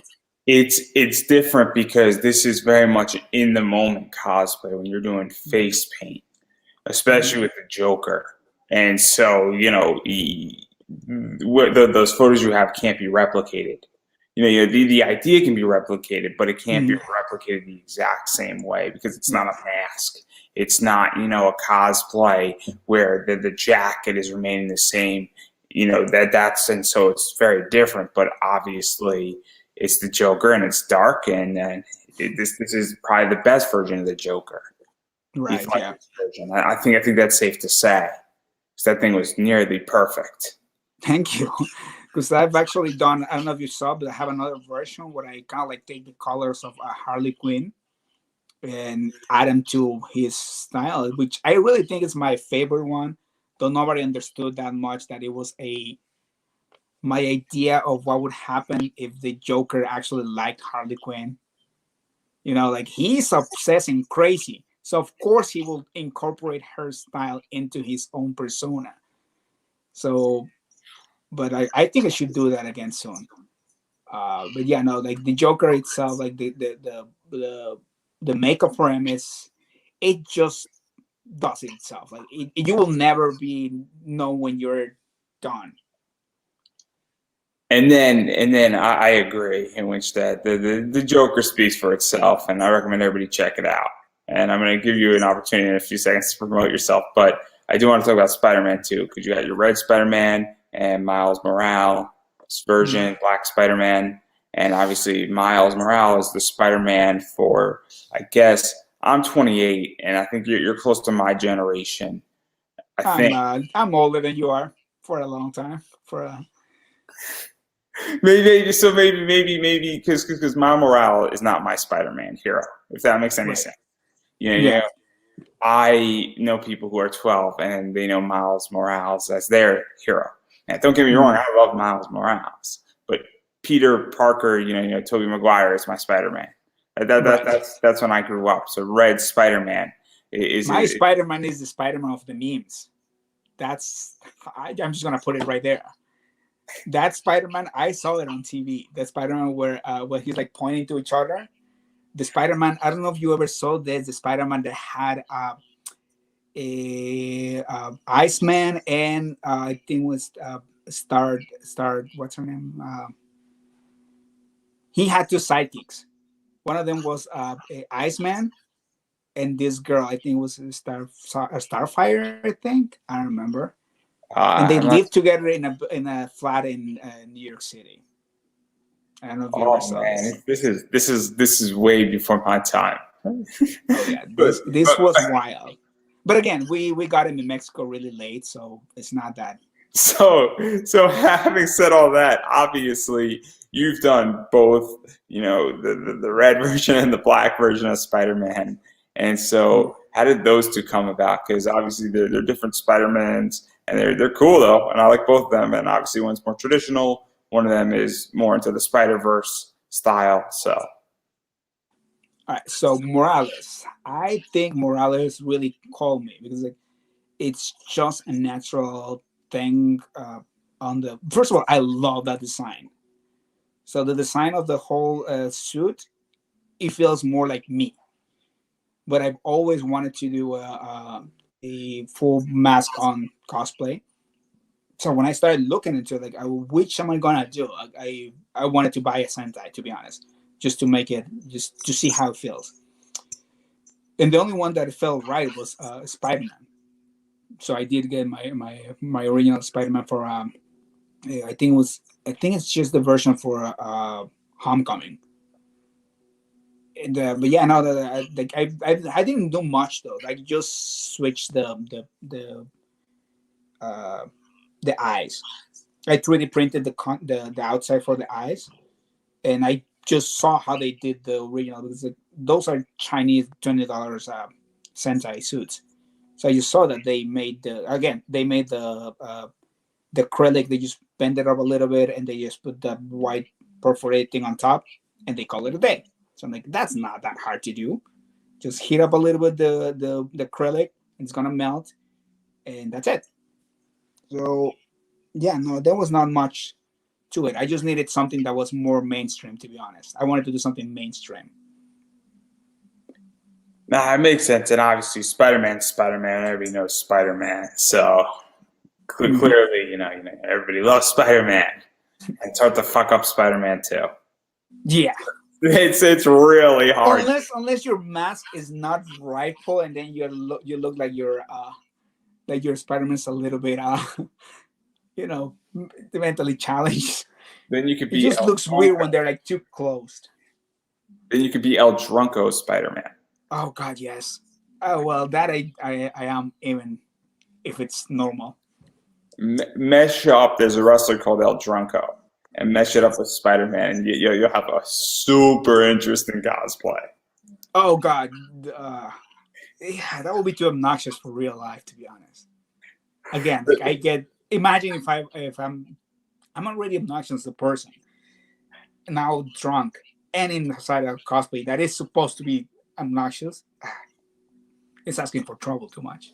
And then the final cosplay I want to talk about is your She-Ra / Masters of the Universe. They're sort of colliding and then they pass through each other, and that is Double Trouble.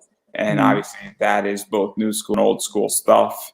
And Double Trouble's fascinating as a character. I think Double Trouble's non-binary as a character, so there's no gender assigned. And Double Mhm. Trouble is, I guess, a creature.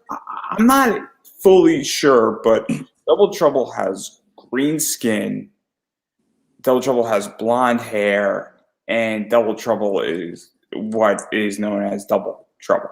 for like so, but the Right. thing about this is that this cosplay is super fascinating because you, from my understanding, are fully green painted for the most part. So you Yeah. have Double Trouble's, I guess, clothes on, but then complete green paint, and then you have those like neon yellow eyes and the blonde hair, and obviously it's a very stark appearance. And my question is that obviously styling that wig, I don't know if you dyed your hair blonde Oh, I know. full, but obviously there's a lot of stuff that goes into it, but on top of it, when you're painting your entire body green, paint is very complicated, and it could be very deadly because certain paints are toxic to your pores. Mm-hmm.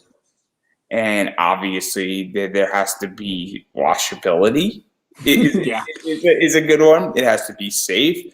It has to be a certain, I guess, standard. It also has to not be able to be, if you touch, coming off on you or onto Right. other people or other things. And it also has to, be breathable. So what was Yeah. that entire thing like? Because not to mention also application is complicated, but it also Oh God, yes. it's complicated because painting yourself can be difficult. Somebody else painting you can also be difficult, and so it does require a lot of work. So what was that like? I think was this one at New York Comic Con one year? Where have I worn? No, that's Katsucon only so far. But it was worn at a con. Yeah, At Katsucon. and so that's the other thing too, is that it's also this idea that, okay, what happens after the con's over, and so Yeah. that's why I think this is super interesting, and this one is Right. fascinating, and also body Right. paint now is starting to become bigger, where we're starting to see a lot of cosplayers do it, Oh and yeah. they're copying Sports Illustrated. Let's call a spade a spade. Sports Yeah. Illustrated started this fad 30 Yeah. years ago. Oh yeah. Yeah. No. Everybody's late to the party. Indeed. Yes. Well, when it comes to that, like honestly, like I again, like the fact that I could disappear completely into the green paint was super appealing to me. As soon as I saw the character, I'm like, he has the right attitude. I don't know if you noticed, but most of my cosplays they all share that mischievous attitude, not caring about anything. So yeah, Double Trouble right away called me, and then like when I started realizing that I will disappear completely into the character, it's just a no brainer. Um, Again, I just that actually was kind of like an expensive process to figure out the color because like I somebody told me, oh yeah, you can just go to one of the magic shops and buy like green face paint. I'm like, okay, yeah, but it doesn't look the proper color because that shade of green, it's impossible to achieve. Like I tried so many different variations that I actually gave up at some point. I'm like, you know what? I'm not gonna wear this cosplay ever. It's doesn't make sense. But then like somebody told me like, why don't you just switch a little things instead of trying to make it so so like the tone, do your own tones. So I just went for a little bit of yellow in here, added some blue shadows over here, and honestly, that's all it is. It's not actual face paint. It's a makeup like eyeshadows and what else? Some like bronzers and stuff. Like it's not an actual. It's not supposed to be face makeup at all. It's just like you're supposed to like use a little bit, but they were cheap, so I bought a lot of them and used the complete thing because I was using those little applicator, and it took me a while. So, but when it comes to that, like the the face paint was not that much of the problem. The problem was to come up with the version of it that I liked because I when I saw the the character animated, I was like, it's great. It looks great in the world, like in the drawings. But I think I remember I have seen one person doing the cosplay uh, as accurate as possible, and it looked great. I mean, it looked accurate, but to my liking, it didn't look great. You know, it didn't have that pizzazz. And the person did a great job. But there is so much you can do when you're trying to do something that accurate. So you know what? I was like, you know what? I'm just gonna do my own version. So I went to fabric store again and just bought whatever felt right, whatever I thought it was the closest thing to what I wanted him to. Because again, Double Trouble is a fabulous person in the whole sense of the world. So how can you not be that fabulous? Like I remember there is this cosplayer in Katsukan. They put on a pink jacket, some red, pink glasses. And as soon as they walked to take the pictures with us at the group, it was like, yeah, that is definitely what Double Trouble will wear any other day. So it I knew that I understand the character more than a lot of people would. So that's what I was like, you know what, I'm gonna take a lot of licenses here and do my take on it. So, but yeah, no, that's Nah, I think it was great, and I appreciate you sacrificing for all of us. I don't think it was sacrifice. I'm an exhibitionist, and I love doing this kind of things, especially when you can become somebody else. Being somebody else for a day, it's super liberating. It's something that I would recommend to anybody. Like if you can really do a cosplay that is elaborate and really like nothing of you really shows that much, you will understand how it is to walk in somebody's shoes. Also, walking those shoes, amazing. I bow to many women who wear high heels. Those high heels were insane. Also, like I felt empowered somehow. It's just a really interesting experience. I can't help but laugh. It's so mind funny to me. No, I think we're gonna stop right there with talking about cosplays because I do want to talk about COVID. Oh God! All right, go for it. So obviously, the entire con world has we're gonna make a really hard pivot here because clearly, so the entire con world has legitimately been harpooned, torpedoed, thrown upside down, and dumped on its head to put it nicely. And it's been overturned. And I don't know if you saw, but I just saw that SakuraCon in Seattle just got canceled for April 2nd through the 4th. And I think that's the first big one that maybe wasn't so obvious. But obviously, Emerald City Comic Con in March got canceled, kicked off everything, and now that trend is continuing. Obviously, I think KatsuCon got canceled for 2021. I'm taking a gamble here when I say that, but I think it's relevant because DC is kicking up. I used to live in DC. I just moved out of DC about a month ago, so I'm well aware of what that environment looks like. And obviously San Diego didn't happen, New York Comic Con didn't happen. And so I am curious how you were affected because from March to now, no cons have happened, or the cons that have happened down in Florida or maybe out in Utah, which I don't think there are any cons in Utah. Yeah. There There was a couple in Florida actually last week, and there was one in Jersey last week, oh and wow, I'll be the first to say it, and I know it's controversial. And this is a wrestler's position on it, where some of these people really do need that money, and they're suffering, and they need to run a venue because they're not going to come back, and they're starving to do it, and they need to do it, and people need to work, and Otakon, which is a big con in DC, just said, hey, we don't have the money and we're planning for 2021. And if we don't run in 2021, there's a good chance we're not coming back. And I'm not particularly thrilled with Otakon. But they said, hey, you could donate to us here. But that's something that is very, very relevant.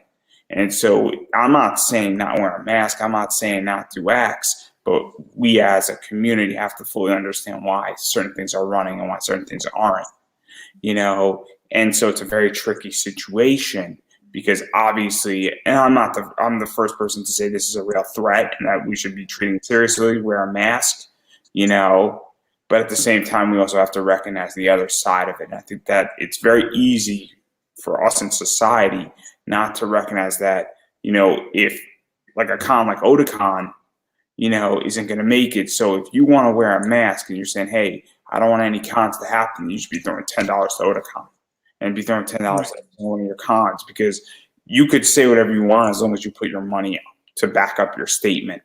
I just supported a fanless charity wrestling show that went to the wrestlers. I was watching it and I felt obligated to donate money to it.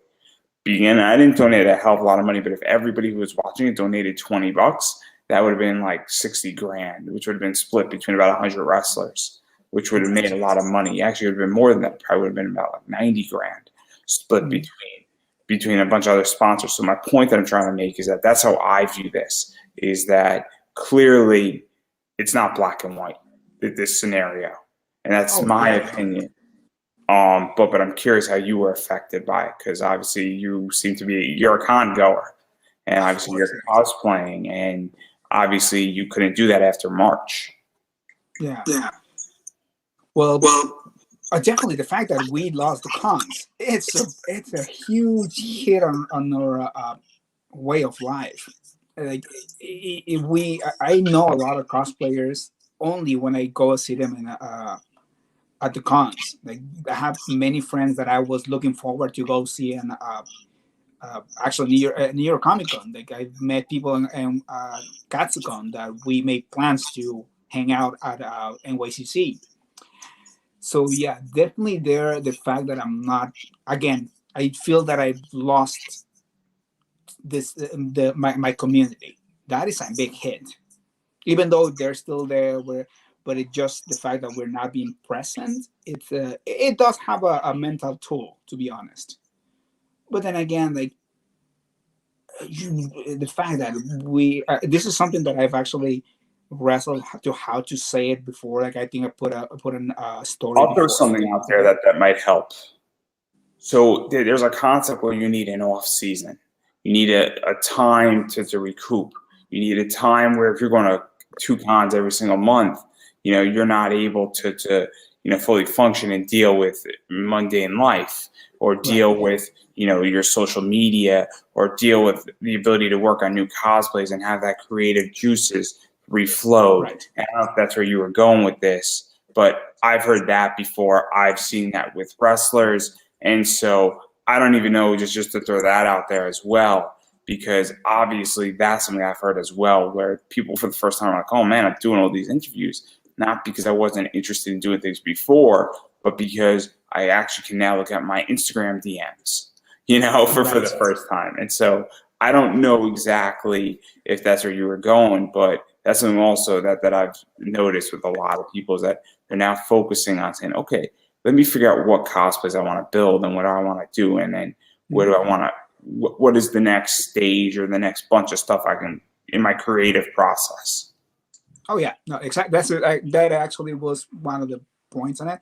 The fact that I lost something. We all lost something, and it might sound like a cry, because it's not that important, to be honest. That's not. It's not. It's absolutely not. But then again, like it's something that made us happy, and it was a feedback from life. Yeah, it was a feedback to keep going and keep going. So yeah, that really affected me. Though I personally took it to start doing other things. Like I started studying Japanese, trying to get more, like watch more anime, which is something that I wasn't doing once I started doing cosplay. I personally just try to keep it on the positive side, which again, it's hard because you're cluster. As much as you can do, there is a point where you're gonna be less productive, even if you try. That said, is like I understand that my production, I might be able to do one cosplay here, one cosplay there, but it's not as many as I would when I knew that I had a deadline to meet at certain con. But when it comes to the fact that I might be crying because I lost the cons, not really, to be honest. As I said, like this is what I was gonna say earlier. Like I put it up in one of my stories earlier. It basically came down to this. Yeah, people went to the cons these 2 months. I believe that at least in the last con, there was somebody who tested positive at one of the vendors, and I know that from all the attendees, 1 or 2 are gonna feel like a little bit sick. They might have a cough, they might have a fever, but that's it. From what I will say, like a 2,000 people that attended the con, 10 or 20 are gonna come down under the weather at most. and that's great. They're not gonna be, they're gonna have enough problems. But the problem comes with a month from now or 2 months from now. My decision to go to a con and me infecting somebody else and that person somebody else will eventually make somebody sick that actually will die. And my decision of going to a con to have fun may not look as harmful, but the fact that I am like, you can trace back directly to me the death of a person, that's when I weigh my happiness versus somebody else's life, and I decide cons are not that important. So I sort of outlined my position where I agree very much on that. What I don't agree with is all these people who are saying, let's not go to cons, but then they don't throw money at the con that when they ask for it, say, hey, throw me That $10. too. It, That it, too. you have to be consistent by definition. Because, and I make this argument with people where it's kind of like if you say I hate when it rains, you have to say I hate when it snows, because anything falling from the sky I hate. That is a Right. consistent issue, and I know that sounds like a foolish argument, but I'm picking that for a reason. Or I don't eat meat. Doesn't matter if it's from a chicken, a pig, a cow. That's consistent. But if you say I don't eat pigs, but I'll eat a cow, and I don't, you're now not being consistent in your argument. Unless you say I don't eat Right. anything from a pig, or if you don't eat a hot dog, or but I'll eat bacon, then you're not being consistent. So Right. that's my issue, is that a lot of the people who are on this side aren't the ones throwing money at it. And you have somebody like me that says, hey, look, I'll agree to give up cons. And personally, I'm sort of beyond it, because my last two experiences were horrific at cons back in the summer of 2020. I did not have two good experiences, and I've been very, very, ostracized, and I've been way more interested in the online space anyway. Um, Mhm. but obviously, I think that's the problem, is that we're not gonna, a bunch of cons, when things do come back, I think a bunch of them are not coming home, and it becomes tricky, because it's this idea that great, we eliminated COVID and the rest of the world's opening up, but what does it look like when we come back home to this, and we go back to normalcy in the next Right. 3 years, which I think is a fair statement. I think in 2025 we're going to come back to normalcy, but we all know that New York Comic Con is not going to have 100,000 people in it ever again. It's just not. Oh, It's not going to happen. And so I'm curious how you feel cons are going to change, because agreed. Agreed on that part, that that if we like something as cosplayers, we definitely should try to support as much as we can. Congoers should definitely try to. it's not even, you have to economically support it. It's not anymore of just liking something. It's you Right. have to economically support it. And even if it puts you and you can't get your frappuccino at Starbucks for 2 days, suck it up. Right. Because if Right. you don't do that, it's not going to be around. At KatsuCon, I don't know their finances, and I'm not going to profess that I know, but if they say, hey guys, consider donating, you better fucking donate if you're a cosplayer and you like going there. Right. They can come back in 2022 or 2023. Otherwise, they're not going to come back. Yeah. No. Definitely. Despite of the fact that this is a bigger conversation about the fact of how the economy treats the how we see how the economy in the country actually works, to the point that something this small can destroy so much. It's a different story, but there's something that we cannot fix right now. What we can do is try to patch it, and those patches are right now support as much as you can your uh, your fellow human beings. Forget about the actual con itself. Like, it's just a good thing to extend a hand. And if you can donate, if you can do anything that helps anybody get over the COVID situation, like I feel it's a moral obligation to do. Like, most of us that we don't have jobs, like, it's hard I to ask, but I even feel this idea in which that just to piggyback off of that, I'm interviewing a lot of people this year, and look, I interview big people, small people. I thoroughly enjoy it as a hobby. But one of the things is that during COVID, I started interviewing a lot of indie comic creators, people who had Kickstarters who needed that push. They needed that push before COVID. They need that push even more now. And same thing with a lot of indie wrestlers. In the middle of this, they need social media positioning, and a lot of cosplayers, especially people with less than 15,000 followers on Instagram. And one of the things, and we're going to get controversial, is that we have a lot of prominent leaders in the cosplay world, who have over a million, followers on Instagram. And a lot of those people, they don't have a legal obligation. They don't owe me jack shit. They don't owe you jack shit by definition. They don't even know their fans jack shit technically, if we're going to really get into the legality of it. But what they do owe, I feel, is that they have to lead, and they ought to step up. And some of them went home and took their ball home for 4 months, and they quoted mental health. Now, I'm not the guy, and I've said this publicly before, I'm not the guy to bash anybody if you have a mental health problem. I'm with you in the fight. I'm here for you, whether you politically disagree with me or not. There have been plenty of people who've had issues where we've disagreed on policy positions, and I've been very cordial to them. They've been very cordial back to me, and I said, hey, man, when you come back, I'm looking forward to you coming back, and whatever you're dealing with, hopefully you're going to be fine with it. But when you have 5 million people following you, you can't take your ball home so quickly. I'm sorry, you're gone for 6 months, and then you come back, and because you're now a thought leader. And nobody filled that void when 2 or 3 of these people went home and they took their 15 million people and they were releasing one thing a day when they should have been out there promoting harder and lifting people up and getting this community tighter. And I feel when it happens, this is the result of that in many ways. Right. What I'm doing and what a few other people are doing. And I just wish there was 10 of me more doing this, because I think it would unite the community much better, where that void is now shifted. But I think that's part of the problem also. And I'm hoping this is the impetus that more people like me are going to be doing this, because giving somebody like you an opportunity, super crucial. Right, thanks about that. I will disagree on one little thing though. That's fine. That's absolutely fine. I look forward to it. But it's not a disagreement as in like disagree the point of view. I disagree on the fact that you say that they don't have a moral obligation or anything.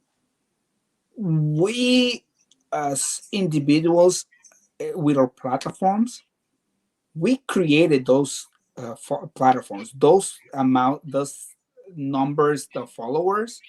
We sucked though. We were actively looking for them.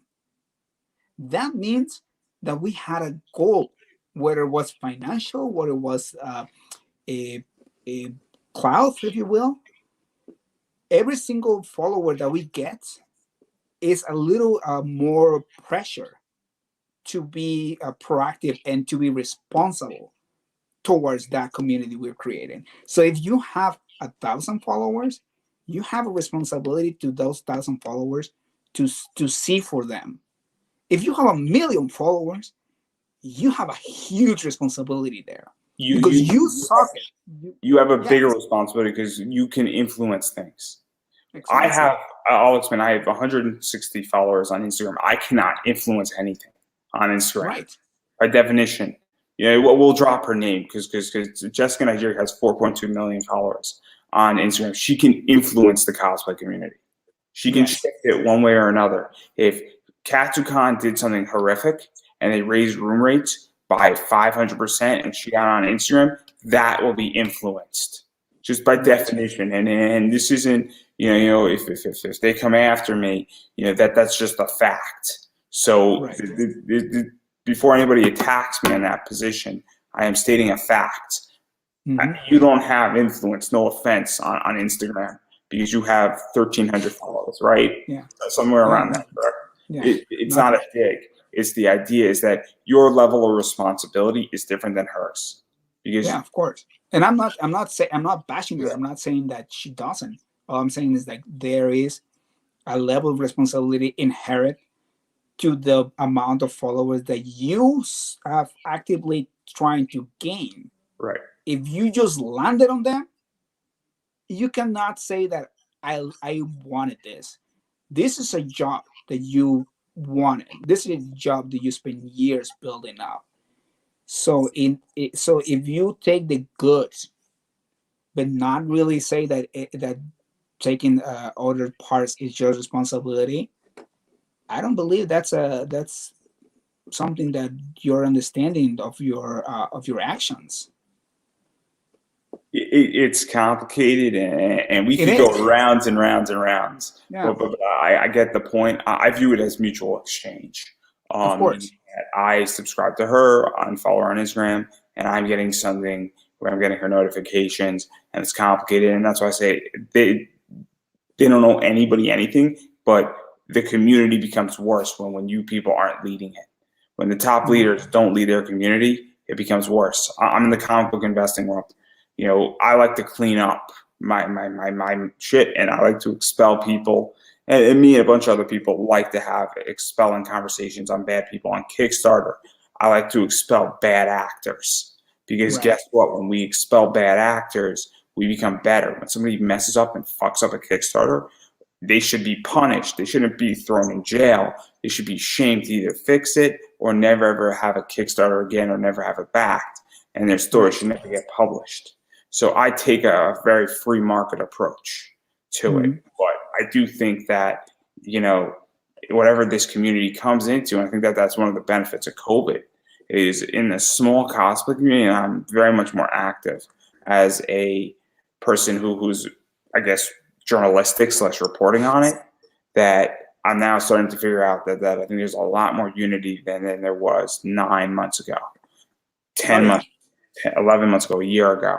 And I don't think that a lot of those big people are fully understanding that there's a wave of change that's coming. And it's going to take, and if the momentum can continue, and without cons, that momentum is going to continue. And I don't know how their mhm. Patreons are doing. I don't know how their OnlyFans are doing, but I could tell for a fact that I think a wave of change is coming, and I think it's going to bite them in the ass. I really do. But for honest, like it will change, but not financially for them, I believe, because there will always be somebody outside of the community that they will see inside and will financially they'll be okay. Personally, I feel like as I talk to a lot of my fellow cosplayers, especially females that are young and starting, that they start to get hate. Most of the time, it's like as I tell them, like see who you are, who your target is, and who to value. Like if Who's you hear also somebody, hating you?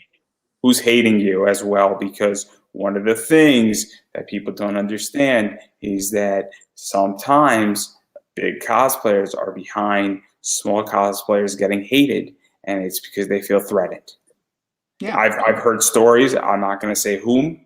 I'm of not going to course, say yeah. who told me, but I know stories, and that just is what it is, and Hmm. it's complicated and it is political, and so I don't know who your friends are and who you speak to, but I just know that certain people feel very threatened and they're very vulnerable, and they Yeah, might get the top of their game on looking like it, but they're very much not.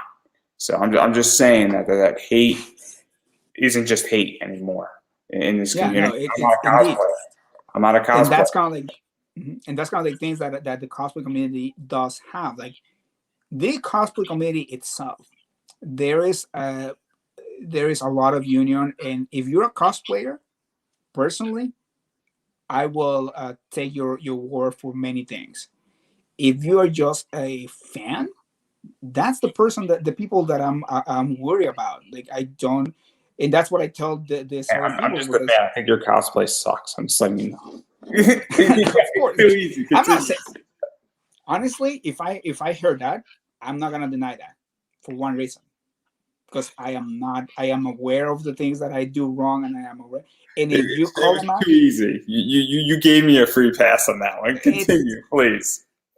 and that is the thing. Yes, it is 100% a great that you say something like that, but I'm not denying the fault, but I'm also not saying that I will feel bad for doing a bad job. because So, it's so a job that we. when you were saying about the fans, that's when you get concerned. Because Yes. Okay. you gave me a free pass on that one. It was just too Yeah. easy. No. I hear you. I hear you. I hear. No. I'm just piggybacking on that.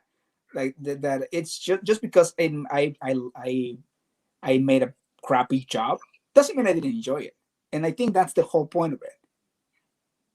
I enjoyed it. I don't care if anybody else appreciate it. I I, mean, I I do, think but I think to get what I hear is that there's two types of people. There's people who are in the community, people who really appreciate cosplay. Like I appreciate cosplay. I have never supported an OnlyFans cosplay because I don't feel like spending my money on that. There's a million things that I'd spend my money on, and I would much rather buy comics like Kickstarter. right. But there are people who find Jessica Nigeria, and again, we're picking on her because she's an easy target to get the point across. Um, Mhm. it's that they say, oh, she's attractive, she has all the right things in all the right places, and I like looking at her, and I like looking at her every month, and in my bedroom, and the lights are out. Okay, pretty accurate on that with that with everybody, and so they're not interested in cosplay. They're interested in softcore porn, to put it bluntly. Put it And, bluntly, and, yes. and so that's something that eludes or that entire position. And so clearly, and that's fine. I'm all for that. Doesn't bother me, but you're not into cosplay.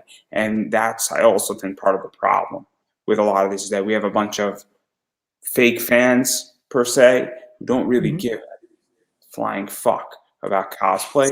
They care Right. about that what I just described. And so I think Right. that's Yeah. what you're aiming at. I mean, it's very valid. It's very valid. Like you like what you like, and we are humans. We're gonna like a cosplayer that looks good in a cosplay better than somebody else who doesn't look that great. It's a normal human condition. It's a fucked up thing to say, but it's true. A girl who looks great in a cosplay will get more likes than anybody who doesn't look that great in the same cosplay. That said, is like it doesn't mean that that person is less, and that's kind of like what I was trying to say. I personally comment on the build, not in the not in the person. I appreciate my fellow cosplayers' uh, cosplay itself, not the person. So, and that's kind of like the point that I keep always telling these new cosplayers that are getting hate. It's like, see who is getting you the hate and take it for that value. If I tell you that you did great on this part and this part, I feel that my opinion should carry more weight than the person who's like, you sucked. And that is kind or, of like just, or or if somebody gives actual constructive criticism saying, hey, I really liked your Christmas version of this, I did not like your summer version of this. That is a constructive position. And they say, hey, I just didn't feel like the color was stark enough. That's a constructive criticism. yeah. I mean, I agree on that. At this point, I will not do those kind of criticisms because it's at this point when Yeah. you have somebody who's just being aware that they're being attacked, even those kind of criticisms become an attack. So, yeah, I will tell them like, "Hey, this is my tip for that." Like, "Oh, you did this tip. I did it. I did mine this thing. Maybe if you ever redo it, you can take some pointers on this." But again, the whole point of the cosplay community, why I think it's the greatest community, is because the actual community itself, nobody, I don't know a single person who's a real cosplayer who will put you down or say your cosplay was not great. There's a lot of sims and a lot of people who just go and like the picture because you look pretty on them, but they don't understand what went behind to make it happen. That they will not understand the they will. I don't think that their bad comments should matter. To be honest, I don't know if that makes sense at all. Yeah, no, it makes sense in which that I think there's a mixture in which that I like a bunch of people's pictures just going through costume. I'm like, oh, that looks cool, and like I'll just spend like 10 minutes on Instagram looking up stuff, and I'm like, oh man, that's a really cool interpretation of that character. And half the time I don't even comment, but I'll like random people's stuff. I'm like, oh, that's an awesome, Black Clover cosplay. oh, that's Mhm. that, but I don't comment. But you know, and I'm not commenting because it's I don't feel like I have to comment, but like I'm like, oh, it's so cool. Like I would have done it that way, and I'm not a cosplayer, and so I just appreciate it. But I don't. I say, oh man, that's really cool how they did that. Oh man, that's different. Oh man, I didn't think that you could mash those two things up, and I never would have thought of it that way, like that Right. type of stuff. But that's just how I view it. But Mhm. obviously, we've been speaking for a while now, and I think I could go on for another hour, but I don't think my Oh parents. yeah, I can go years for this. Like it's a Yeah, passion, and I rant a lot. Like I get off topic so much, but it's because like my brain always goes to those points where like I need to. There's things that I must say that I feel that need to be said. Nobody's talking about, well, and that is one of them. Like cosplayers, the cosplay community, it's the cosplayers. There's a lot of people who follow us and do those things, but if you're not gonna be constructive, just don't come here. Why are you like messing? We are nerds in a corner playing our own Yu-Gi-Oh cards. Don't try to come and tell us that that I don't know. That's not what I say wrestling, but that your TV show is better. We don't care. well, I think that's kind of the whole point. on that note, you know, I had a blast doing this. This is one of my favorite interviews so far this year, Thank you. and so far, I mean, I got 11 more months, and Oh, so I know but you will get better. I know you will get better. As I said, like I this was one of my favorite ones that I've done this year so far, man. And I loved it, and I'd like to give you an opportunity to promote yourself. You know, do you have? I know you have an Instagram because that's how we connected. Do you have a Facebook yes. page? Do you have like a website, Snapchat, TikTok? I know you got a YouTube channel that's starting to come, and I know that you've done some stuff there. And so obviously you got a lot of stuff going on. So feel free to promote yourself.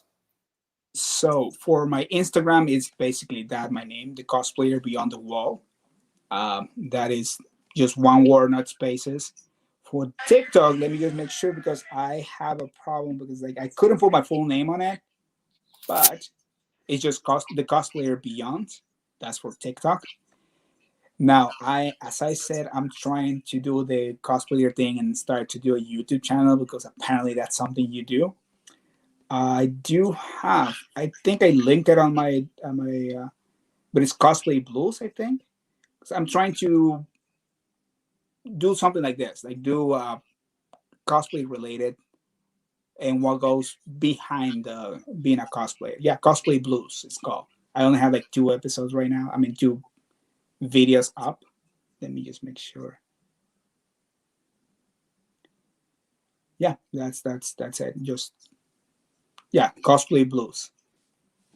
That's my YouTube. You see, I told you I start to rant again, and I forget what I'm doing. And are you on Twitter? Yeah, but it's not a cosplay related Twitter, and I barely ever. I just read. I don't tweet. I And do you have a just don't Facebook want to. page? Nope, not yet. Yeah, So see, as obviously my everybody should just go follow you on Instagram. yes, Instagram and YouTube. YouTube is the one that is important, to be honest.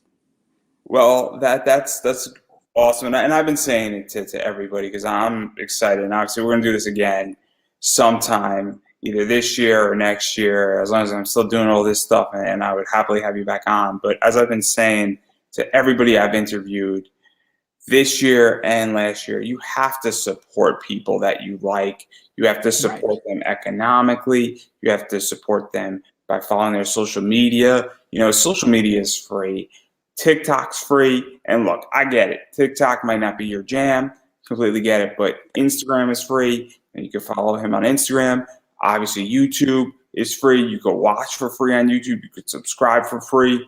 And so, and at some point, I know you're going to create a Facebook page, and I'm sure that it's going to be linked on Instagram or on YouTube, so or on TikTok as well. And so, obviously, when that comes out, you should be liking that page. I think they're going to followers. I'm not exactly sure what Facebook is doing, but obviously, follow or like a page is also super important because it does make a difference. And whenever you roll out some type of economic plan or a coffee button or a PayPal button, you know, obviously if you like what you see, you should support that as well because that is also massively important as well. And having said all If you that, if you like a grown ass old man saying stupid things on TV or anywhere, I guess you're in good hands. And so having said that, yeah, and after all my work at selling, we just dropped out 50% right there. But no, in all seriousness, as I was saying, I want to go. I want to be real. This is my disclaimer. This is what I'm giving you. I'm gonna give you fun, dumb, unadulterated, and extremely cringy, but fun. And if you're okay with that, come over. and now I'm going to give you the final word so you can top yourself once again. And no, we are not YDNB. Young, Wait, dumb, what? and broke. We're not YDNB. Young, dumb, and broke. Yes. But I'm going to give you the final word. I got nothing else to add. That should have been just the peace out. And on that note, it's a wrap. It's right.